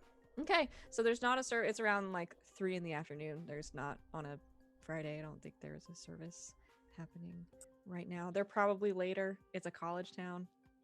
I have no idea. There's not one happening. It's my universe, and you can't have mass at 3 o'clock, for whatever reason. You pull into or nearby. You see, sort of looking down. It's Georgia. There's lots of churches. But you see, having pulled it up on a map, the brick facade, the outside of Our Lady of the Sacred Grove. Perfect. Yep. And he'd just go in. You God damn it. you go in. Let me pick the I've- least so harmful thing I have. I've My described this laser place- cannon. Perfect. Okay, you take your laser cannon. Just it's it's a sidearm. It's fine. You put it under your. Are you still wearing this lab coat? Oh yeah. He Okay. goes everywhere in this. Everywhere in the lab coat. Got it. Yeah. So you hook the laser cannon to your belt, cover it with the long lab coat, and head inside. And I guess this church is good for crime because, as I described it last time, when you walk in, essentially the doors to the sanctuary are right in front of you, and to get to any offices or anything, you do have to go down the hall and around. So fuck me, there's nobody in there. This is a great church for robbing. Great. Completely unceremoniously, not particularly disrespectfully, but with no reverence at all. Like, he's not gonna like spit on the altar or anything. He's just going to be like, this and this and this, perfect, and just walk out. Okay, you just walk up. Yeah, I mean, there's nobody in there. Yeah. I cannot fathom making you roll. Incense, the censer as well. Yeah. Yeah, they're. I that mean, too. they're in a cabinet below the Perfect. altar. Now the Eucharist would be locked in the tabernacle behind the Eucharist would. altar. I do know that. And it's not. It has to get blessed first, right? Does it? No, get they blessed? leave it after the ones that are left over that have been blessed are put in that Ah, They tabernacle. put them in the cabinet because they're already. Yeah. blessed. Yeah. So, Crack yeah, that it- sucker open, please. Okay, if you're gonna go back there, I am gonna make you roll something. I just love the idea of him like high stepping into the church down the pews, and then Yeah, this and that and this, lab coat flapping in the Mhm. wind and goggles. I am hiding in the overlay. I am scared. Please just roll plus cool for me. Sure, dude. Hanks is the coolest. I bet. So cool. Don't you have the thing where you don't have to roll like against fear or something? I do, yes. The move is oblivious to danger, as well as generally not looking out for danger. You are immune to all fear-based moves and powers. You never Okay. need to act under pressure to resist fear from any source. Okay, well, there's no fear involved here. Okay, so 9. So you He's a psychopath. That's what we're getting at. he might be. That's fine. That might be. You dig sort of under the altar. You pull out the censer, some incense down there, easy enough to get. Mhm. stick them in your big lab coat pockets, and you head sort of around the side of the sanctuary to the back, and make your way sort of behind everything to the locked box where the Eucharist and such is kept. And I mean, it's locked. How would you go about opening? Open it. I'm just gonna force the lock open. Oh my gosh. Okay. Blast it with your you laser do this gun. thing. Please don't. No, I would not. fire a laser gun. No. in. I need what's inside, man. Okay. You Shoot Not the lock off. sloppy. Cops do it all the time in movies. I'm not sloppy. I'm it's just not insane. again. It's not like a. I mean, it's not like a giant padlock. Like it's Yeah. like maybe one of the tiny ones you would put on a gym locker. But you Sure. kind of you pull on it. It's locked. You pull on it, and then just in one kind of swing, you take one of the doors, just kind of wrench it open. Does make quite a loud sound. The sound that you've made. So you pull the blessed blood and body of Christ Mhm. from the cabinets. And as you do, you start to hear like footsteps clacking on the tile Nearest floor coming down the window. hall. You turn around, and there are several windows behind you, just in a hallway, sort of on the edge of the building. So you throw Mhm. open one of the windows, and Mhm. you climb out, just as you hear a voice saying, "Hey, hey, get back here!" Scooting right to the Winnebago, And driving you- off. Yeah. You drive off in the Winnebago, and that's not going to come back to bite anybody later. Nah.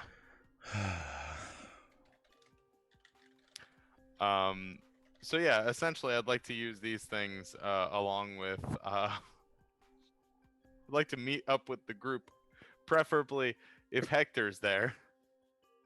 Okay. And where we landing? Where we meeting? Where we dropping? You all are meeting at a house that is down the street from Daniel's house. I think Hector texted everyone the address. Perfect. Yeah, so Hanks would show up, go straight up to Hector, and he would look at Rexy, look at Hector. Do you consent to me taking one of your feathers?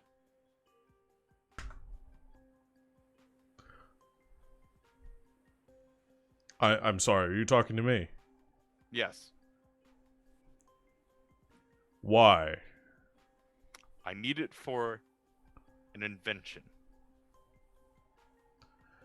It's for the mission. It'll help. It's perfectly stable. I just need a divine component. Okay, but this hurts, Like it's not just like pulling off a hair or something. I am sorry. Okay. I don't want to set a precedent with all of you coming back and asking for more later on. Of course not. Of course not. Okay. Hector, Is it too presumptuous of me to say that Rex knows that's a lie? When Rex, you say, of course not. He's lying. All right. Of course not. I Right, could never right. ask you again. Yeah, Rex, gives the Spock eyebrow, but lets it happen. He's such a psychopath. This Just is seems- great. I This love is this, but I amazing. hate this. I'm so sorry. Don't apologize Great. for anything. It's amazing. Okay. This is the yeah. closest to being a murder hobo I've ever been. Ever. Hector steps back, and there's that sort of sparking and like that flapping of wings, and like you see the shadow on the ground, but you don't actually see the wings themselves as he unfurls them, and then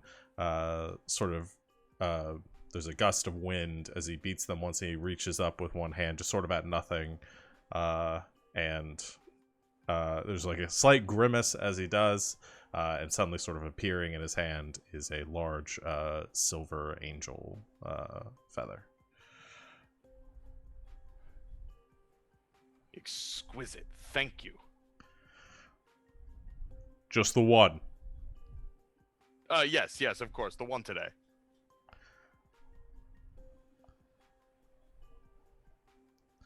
And he hands just it to you. scoots off before you, yeah. Into the Winnebago. He just locks himself in. Okay, and Hinks, you lock Shakes yourself and rattles. in the Winnebago to construct a Weird. demon trap.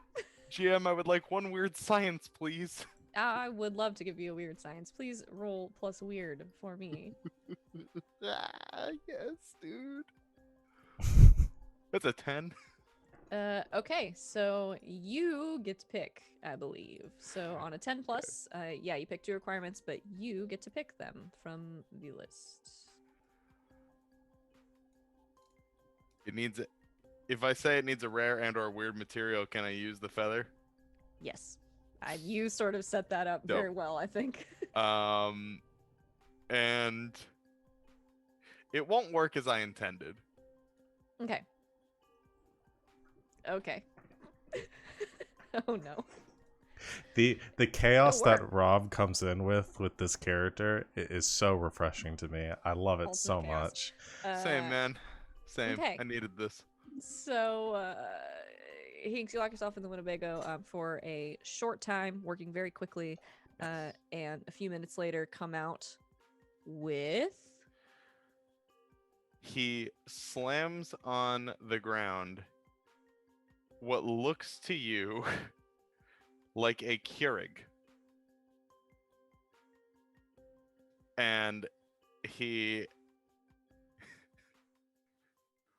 with a flourish, a demon trap. I'm glad you asked. How does it work? Well, and he withdraws from his lab coat what literally looks like a K-cup, but filled with, it almost looks like diluted red wine, diluted with what you could only presume to be holy water, and little bits of Nephilim feather in it. And maybe some other crumbled up Eucharist. This will emit a field, effectively trapping the demon inside. Now, I assume the radius is somewhere around, say, 15, 20 feet. I didn't have time to calibrate it, you understand, because we are on a mission. But prototypes are prototypes, and they require field tests. So what better way to field test it? Demon trap. Marker. You're welcome. Hinks does some sacrileges. Is that actually a Keurig? No, of course not. I don't infringe on copyrights. Did that I'm at a one criminal. point make I'm a coffee? scientist. It's a Craig with a C. A Craig. You know, when you said you were making this, I was expecting something more like a bear trap. I'm actually very impressed by this, if it works. Thank you. Due in no small part to your contribution. You won't mind if, just to be on the safe side, I stay at least 20 feet away from you and that at all times. Just was it ever just to be safe. expressly said that you were a demon? No, I just grew some really Nope. ghastly looking claws right in front of you. Yeah. No one has explained Well, this to you. sure, but I assume that it won't have any effect on any of us. We're not demons. Sort of looks at everybody like, should I? Or Nods like you probably should. I'm sort of half demon, half human, half demon. I thought the claws would have, maybe I should have been a little clearer on that point. Yeah, I'm half demon, so keep that thing the hell away from me.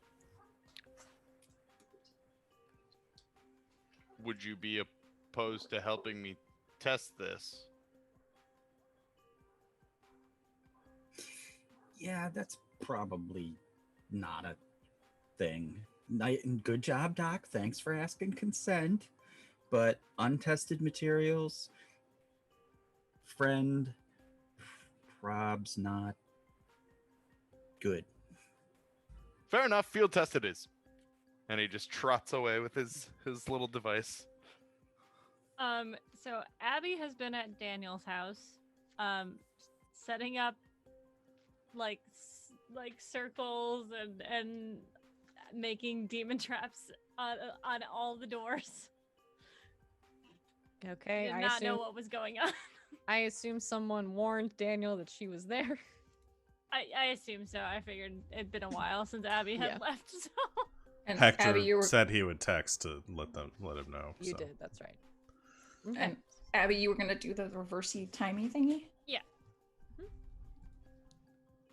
All right, so you get set up fairly easy. You've done this a bunch. Sigils and things on the doors, on the windows. Trying, I assume, to make them at least a little discreet. Mhm. So potentially Daniel can continue living in this neighborhood yeah. after all this is over. Okay. And then I would like it to happen after the professor arrives that I do the magic. Just as a personal thing. All right. So once all of this has transpired, Abby, you'd like to do some magic? So the professor walks in with a Keurig. Off-brand, but yes. Yeah, The Craig. Were The you Craig. were you thirsty? Oh no, a demon trap. I've constructed one. Abby like motions and then she's like, "What?" Wait, how did you construct a demon trap if you've never met a demon before? Oh, it's fairly simple. I just used angelic components. Hector helped me out. Really? I asked consent. Good. Good. And it'll like trap it in one of the little cups? No, of course not. This is the fuel source. Oh. Okay. Cool. I guess put it by the front door. Next to my demon trap. Oh, where's your invention? She Curious to motions see. to I the- want to compare notes. Why don't we just try some? I'll show you in a minute. I'm gonna try and observe the past. So, do you want to watch me do magic?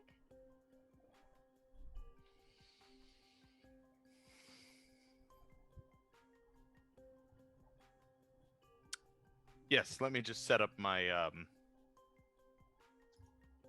actual invention. And so he'll go and calibrate that and be ready with the fuel sources. He kind of puts one of the little capsules, closes the handle on the thing just enough where it hasn't pierced the container yet. Mm-hmm. And then he stands there, crosses his arms, and says, "Magic away." Okay. Abby already has her stuff set up, and she's going to use magic. Okay. I'm just double checking that I don't get anything extra. Okay. And go.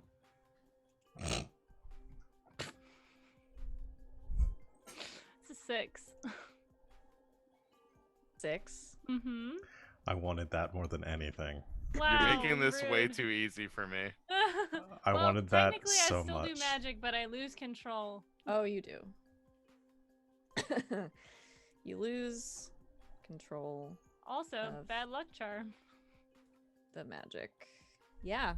So we've come full circle here. Oh.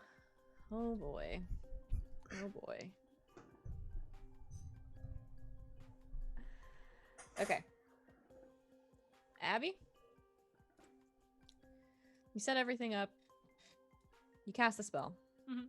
You've done this before. You've helped Wynn do this before. You all have done this many, many times. With Professor Hinks sort of standing off to one side, arms crossed, watching you intently. You finish the spell. And nothing happens.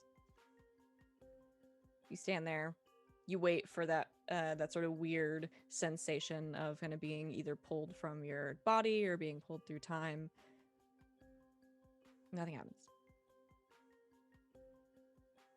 You turn and look at Professor Hinks, who is standing there, eyes glazed over, stock still by the wall,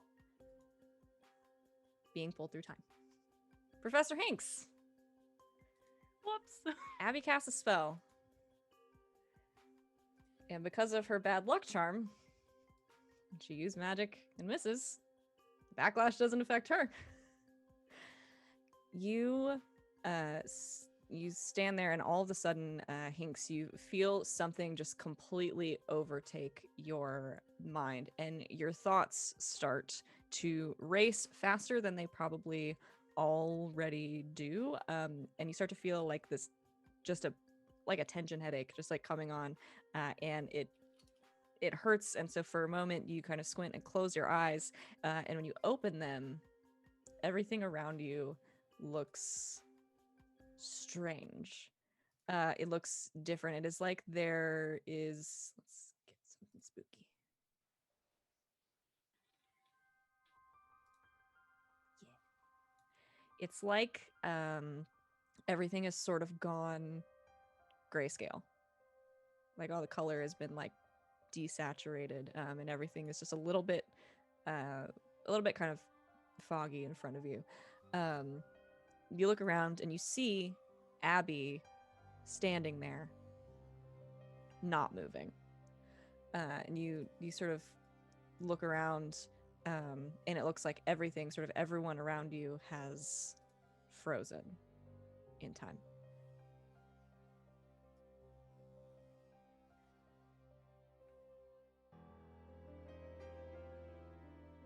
Abigail. Too spooky.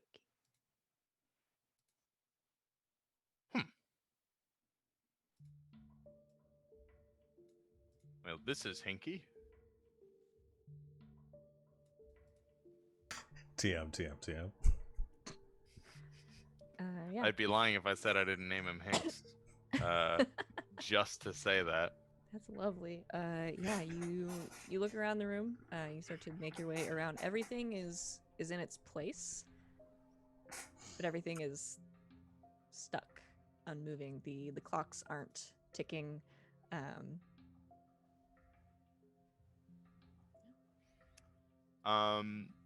Is there any movement whatsoever? I mean, am I like, I know when we've done this in the past, we're like sort of seeing it play out in different speeds and whatnot, but am I seeing anything at all? Nope. The only thing that is moving is you. Okay.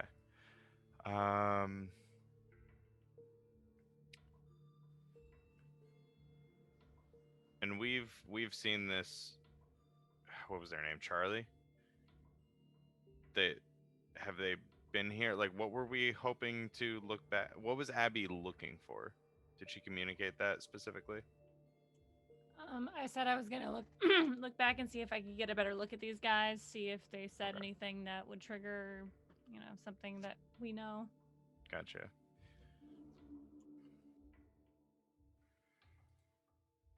Show me the previous interaction in this room. He says, just to no one in particular. Does it work? Go ahead and roll plus weird for me.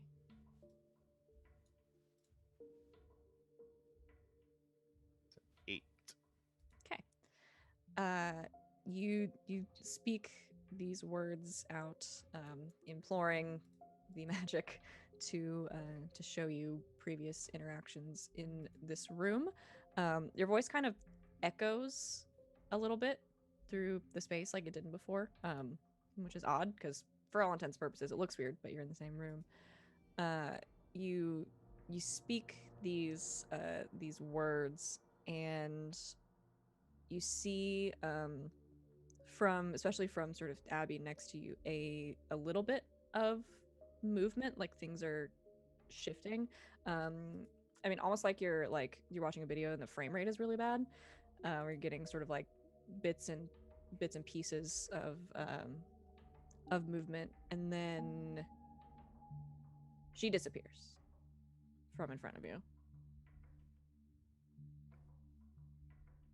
And you look around, and you see something new that has entered the picture, sort of across the living room at one of the windows. You see sort of a large figure in a hoodie standing there, frozen again.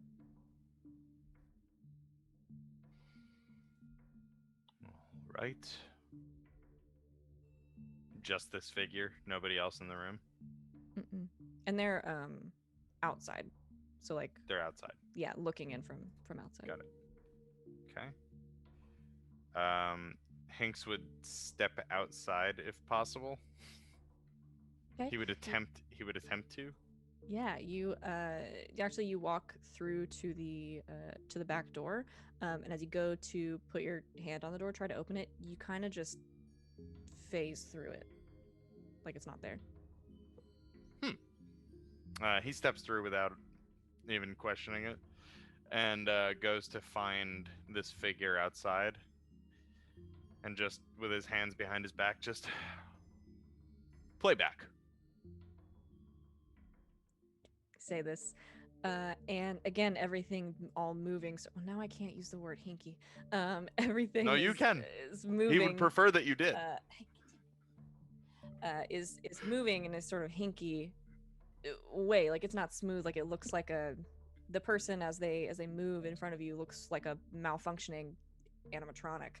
But they're sort of moving, and you watch them kind of move back, like they're moving backwards around the corner of the house. You see them essentially like you're watching it in reverse, like it's being rewound, kind of mess with some of the windows, mess with a couple of the doors, and then after a moment it starts to move forwards again. You see them kind of repeat these motions and then move past you, look in the window you saw them looking in before, and freeze.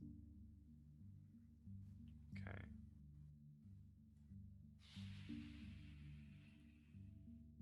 And it is the same person he's seen in the video. It's hard to say. It's a big person in a hoodie.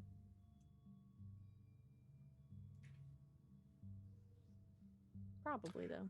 Essentially, he would go through this motion until he finds something that they could use. Essentially, like if they, I don't know,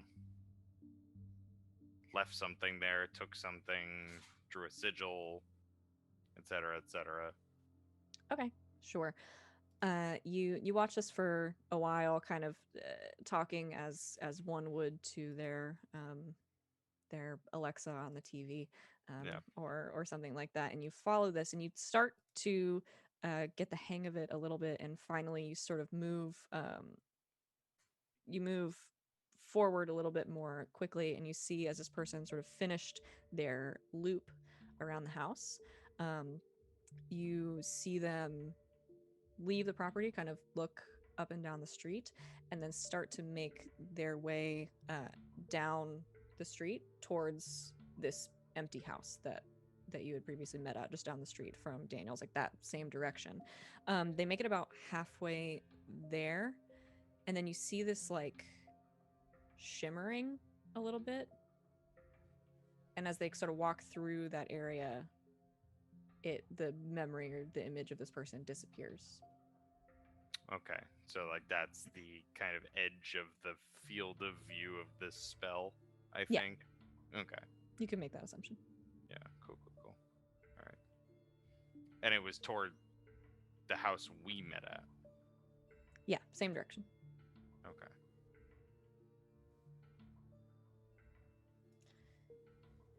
So while this is going on, well, we'll see how we get you out of this in a moment, Professor. Abby, you have cast the spell, turn around, notice Hink's sort of eyes glazed over, like just standing there looking at nothing. look at my watch. Huh? This isn't funny.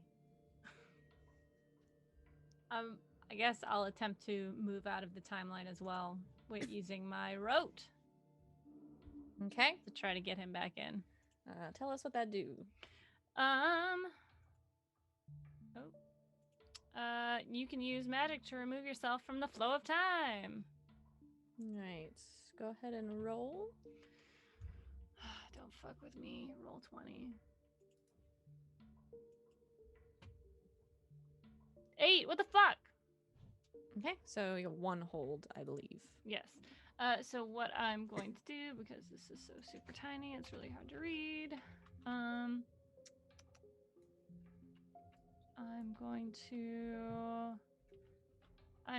to accomplish one short task. Okay. And that is going to be to remove myself from the timeline, grab the professor, and pull him back with me. Okay. Yeah, I think you can accomplish that. So you using the same sort of magic, a little bit different in execution. You invoke your rote with your watch, and you remove yourself briefly from the flow of time. Everything sort of stops and freezes around you.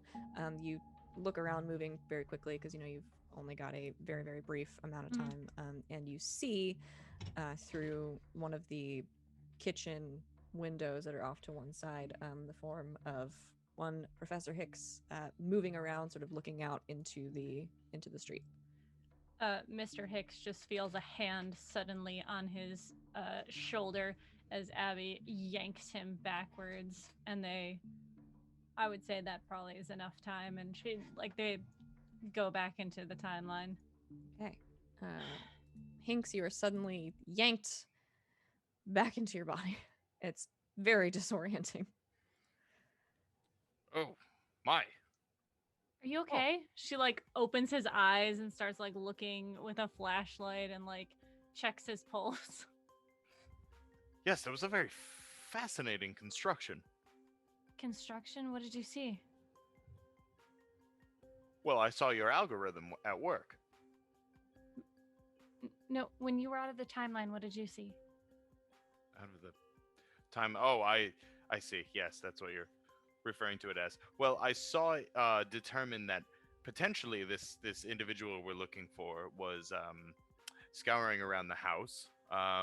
It couldn't seem to determine where exactly his interests lied specifically, but I did see it postulate that he would be heading toward the house that we had met at.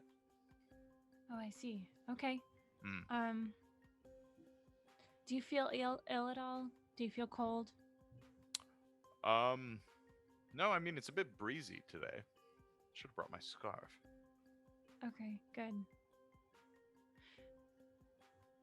Okay. Solid. Abby awkwardly walks out of the house and starts walking down the street.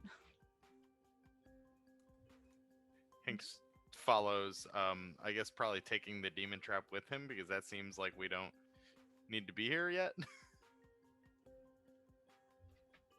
Okay, so you take your trap with you and return to the house down the street. The other three of you, what have you been doing while Abby and Hinks are breaking the timeline? I guess just checking out the house. Yeah. Taking a look, see if anyone's inside, if it looks like anyone's been in there recently. Okay. Yeah, the three of you go into the house. It is similar to Daniel's house. I mean, 2-story brick construction, nice green shutters on the front. Yeah, you make your way in downstairs. Essentially, you've got the living room, a kitchen, the dining room, that kind of thing, and then bedrooms and stuff upstairs. You take a look around. There is not a whole lot in here. So downstairs is pretty much empty. There's no furniture sort of in the main rooms, no table, anything like that. You make your way into the kitchen, start going through things. And in, flipping open cabinets, that kind of thing. In one of the cabinets, the only one that is not empty, there's essentially sitting there like a pack, like an open pack, like a big stack of paper plates, and then like a big sleeve of solo cups sitting in the cabinet.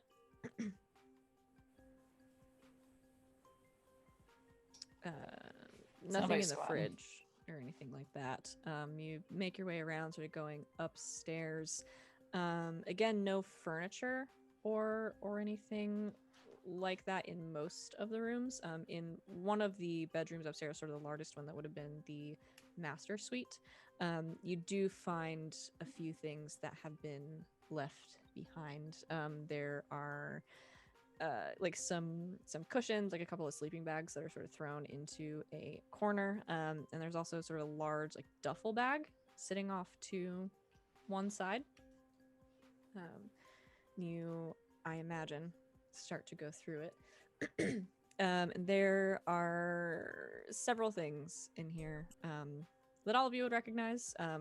Rex, you're probably most familiar with some stuff like this. There's a whole pouch inside that is just like IDs, like a bunch of different Georgia driver's licenses with the same picture on them.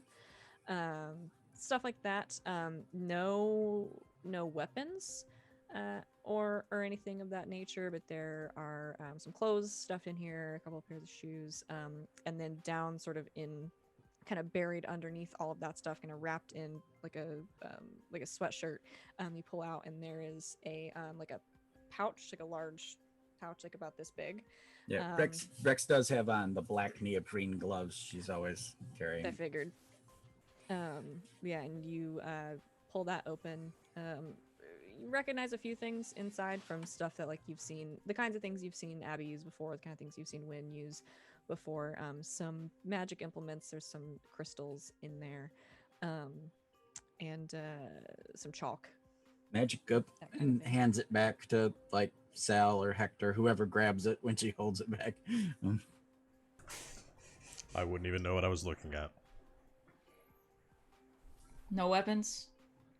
So far, no. They must have been here recently, though. And she like card trick flips out all the IDs in a single hand. Yeah. Do the IDs have a picture on them? Are they all the same picture? Are all the same picture. Who it look like? It looked like a dude. It is an older, not older, probably, I don't know, probably like early 50s man, a little grizzled looking, sort of gray hair, a little bit of sort of gray, like silver stubble across his face, broad-shouldered, pretty tall, from what you can tell. Rexy's just, scan, flipping them, getting both sides, and goes through the whole pile. Do any of us recognize him? I don't think so.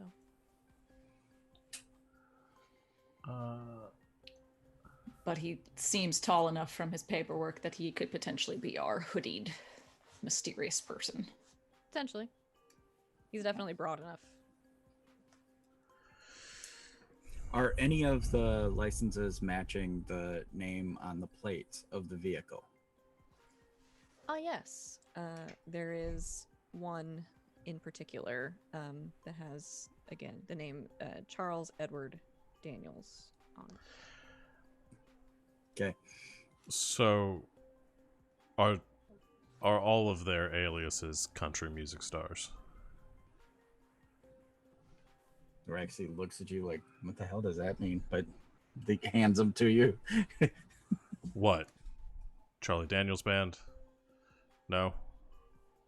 None of you grew up in the South, did you? Bitch! I don't like country. But I know that one. Rexy wrinkles her face.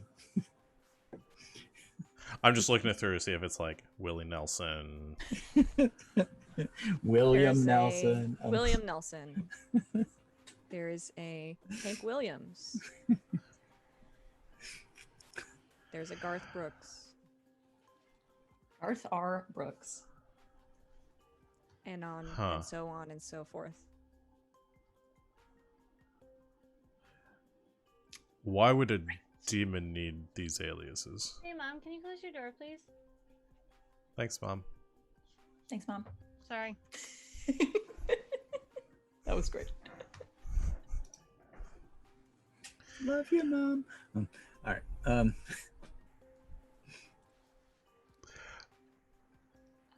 Well, I mean, I need an alias if I'm going to be hanging out in human society.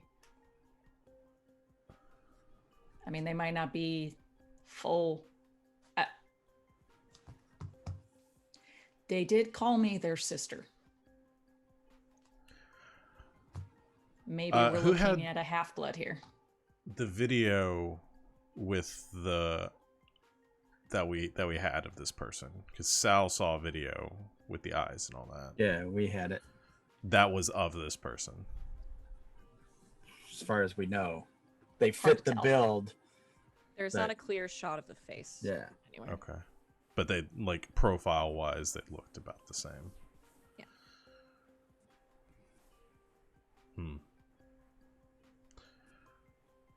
I mean, if you wanted no one to know who you were, country music stars, those are good names for that. I disagree with where we are currently standing, but okay, sure. Let's go with that. We are in Georgia. Rex is a Yankee. She has no idea. And she's 19. So Well, wherever they are, I assume they're going to come back here. This is their go bag. This is their And their magic squatting goop. here right now.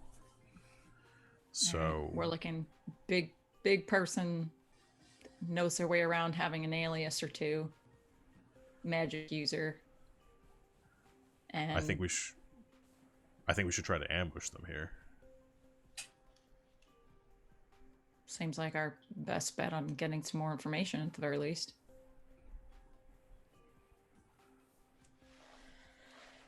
Yeah, stakeout. I mean, I have to assume that they're not a higher demon, or else they just would have tortured Daniel to get what they wanted and burned his house down. They have some limitations, it looks like, or at the very least, they're trying to be discreet. So, I'm going to go ahead and set up a surveillance situation and move the MRAP down the block so it's not just sitting outside the house. yeah, we want to just try to put everything back the best we can, so it I say- doesn't immediately alert suspicion. And you can set cameras near so we can see as soon as they've come in. Yeah, Rex is already breaking out a little batch of GoPros. Because I can, once we know they're here, I can come back, since I've been here already. Cool. We should probably keep Abby and the professor further away from this, if it is a demon. But the doc's got a trap. Shouldn't we set the trap somewhere? Like maybe even put the trap in the bag so it opens the bag and blammo, gets him. Trap might be good to have. Sure, why not? I- At the very least, he gets a face full of wine and feathers. Be pretty funny. I'm still dubious at that working. Same, but it's probably gonna be hilarious. Yeah, sure. Yeah, we'll put it in the bag. Why not? When Rexy gets in the MRAP there and she pulls the door closed, you see the door closes and there's like one of those, it's like a sign, but they're magnetic and it's on the thing and it says Department of Economic Recreation Preparedness on the side, and then she drives the vehicle away. Derp. Okay. It literally says derp down the side of the sign. Y'all are killing me today. Okay, so Rex, you take the truck a little ways away. Around this time, Professor Hinks and Abby, you make your way back to the house where Sally and Hector still stand. They're upstairs, sort of going through some stuff. What are we doing? Hanks, you want to set up your trap in this bag? Could you like set something up where like they open it up and goes off? Well, the way I designed it was I was going to be there to spring it myself, but sure, I can jerry-rig something. Be a little less exciting. Well, how No, close I mean, do you we'll want still to get have to a demon? Visual on it. Yeah. I kind of wanted to get the jump on the beast, but so be it. Demons aren't all like Sally. They're some of them. I mean, no offense, Sally, you're very scary, but like No we've take. dealt with a few of them, and it can get really, unpleasant. Well, I mean, I'm prepared for the occupational risk. Okay. But so be it. If you guys have safety protocol in mind, then I'll abide. Being a scientist, safety protocol is key. Yes. I suppose. Good. Well, you may need to be on standby in case the trap doesn't go as planned anyway. Sorry, Well. what is the plan? Yeah. Whoever this is has been sort of hanging out upstairs in the house, so we're gonna ambush them from afar.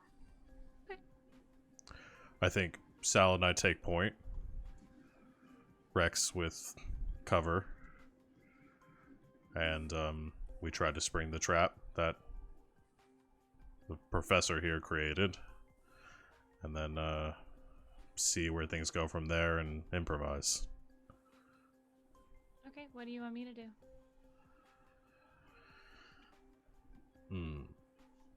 Maybe traps. Could you set up some traps by like the windows so they can't get out? I'm Sure. reluctant to do any magic at the house if they use magic as well. I They're could gonna just know leave what them to look for. unactivated. You still have to leave Tiny and markings though, discreet. correct? I mean, I don't have to. I could use a blacklight pen.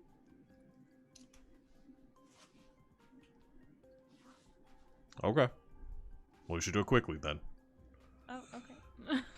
Go, go, go! Hey. So Abby and Hinks, once again, setting to work with their various traps. You set up the room. Rex, you set up some cameras and things like that, and you prepare to surveil and hopefully trap a demon. But unfortunately, because I am pushing my time, that is where we're going to have to end our session for today. As much as I want to get into that, I feel like it's going to take more time than we have, so we will have to get to that next week.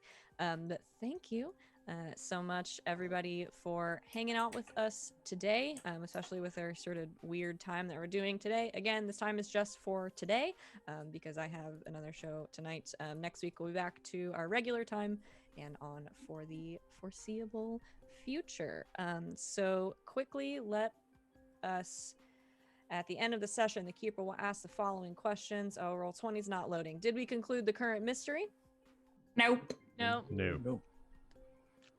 Did we save someone from certain death or worse? No. Not really, no. Did we learn something new and important about the world? Yeah. Yeah. Yeah. Weird science. It is, yes, more weird science. Like every time we do weird science, I feel like that counts. Did we learn something new and important about one of the hunters? We Yes. met a new one entirely. Right, so that's 2, so that's 1 XP for everybody. Yeah, fuck you, roll 20, I don't need you. Do it Oh on my yeah, own. it actually says that my connection to the server's been interrupted, so I wonder if Same, it's not a yeah. roll 20 thing. Alright, Own. dope. All Level right. up.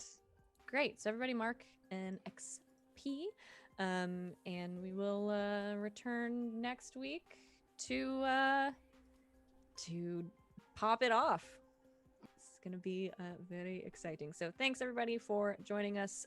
Again, our next stream here on GGK after this is going to be on Tuesday evening at 7 p.m. Eastern time. I don't know what we're playing because we missed last week. So we might be playing Masks. We might be playing Overarms. I'm not entirely sure, but either way, we're gonna play a game with the AOS crew. It's gonna be really fun, and then we will be gone until Friday. No Wild Space this Thursday because it is United States Thanksgiving, and a lot of people are doing a lot of different things. So we might do some video game streams, stuff like that, for those of us that are home. And not with family. So yeah, check our Twitter, and then on Friday we'll be back for a new episode of Neon Souls, and so on and so forth until it is Sunday again. I think that's it. Any last words? Okay. No. Thank you. Well, in that case, right after this, in just a few minutes, if you want something else to watch, you can come hang out with me on twitch.tv/Colonomicon, like the Necronomicon, but with Colin instead. We're doing a one-shot of a game called A State. It is weird. It's cyberpunk. It's Victorian. It's sad and dirty and rainy, and it's going to be really fun. And I'm playing a character named Jed September, which is the fucking coolest name I've ever heard in my life. So thanks, A State. But yeah, coming out with us. We're starting at 7, which is why I have to go. And these fine folks as well have their Twitter handles below their faces. You can check out all of their schedules. And when you're not watching them here, you can watch them other places because they do a lot of great stuff. But we will leave you there for today. So until next time, good game and good night, Internet.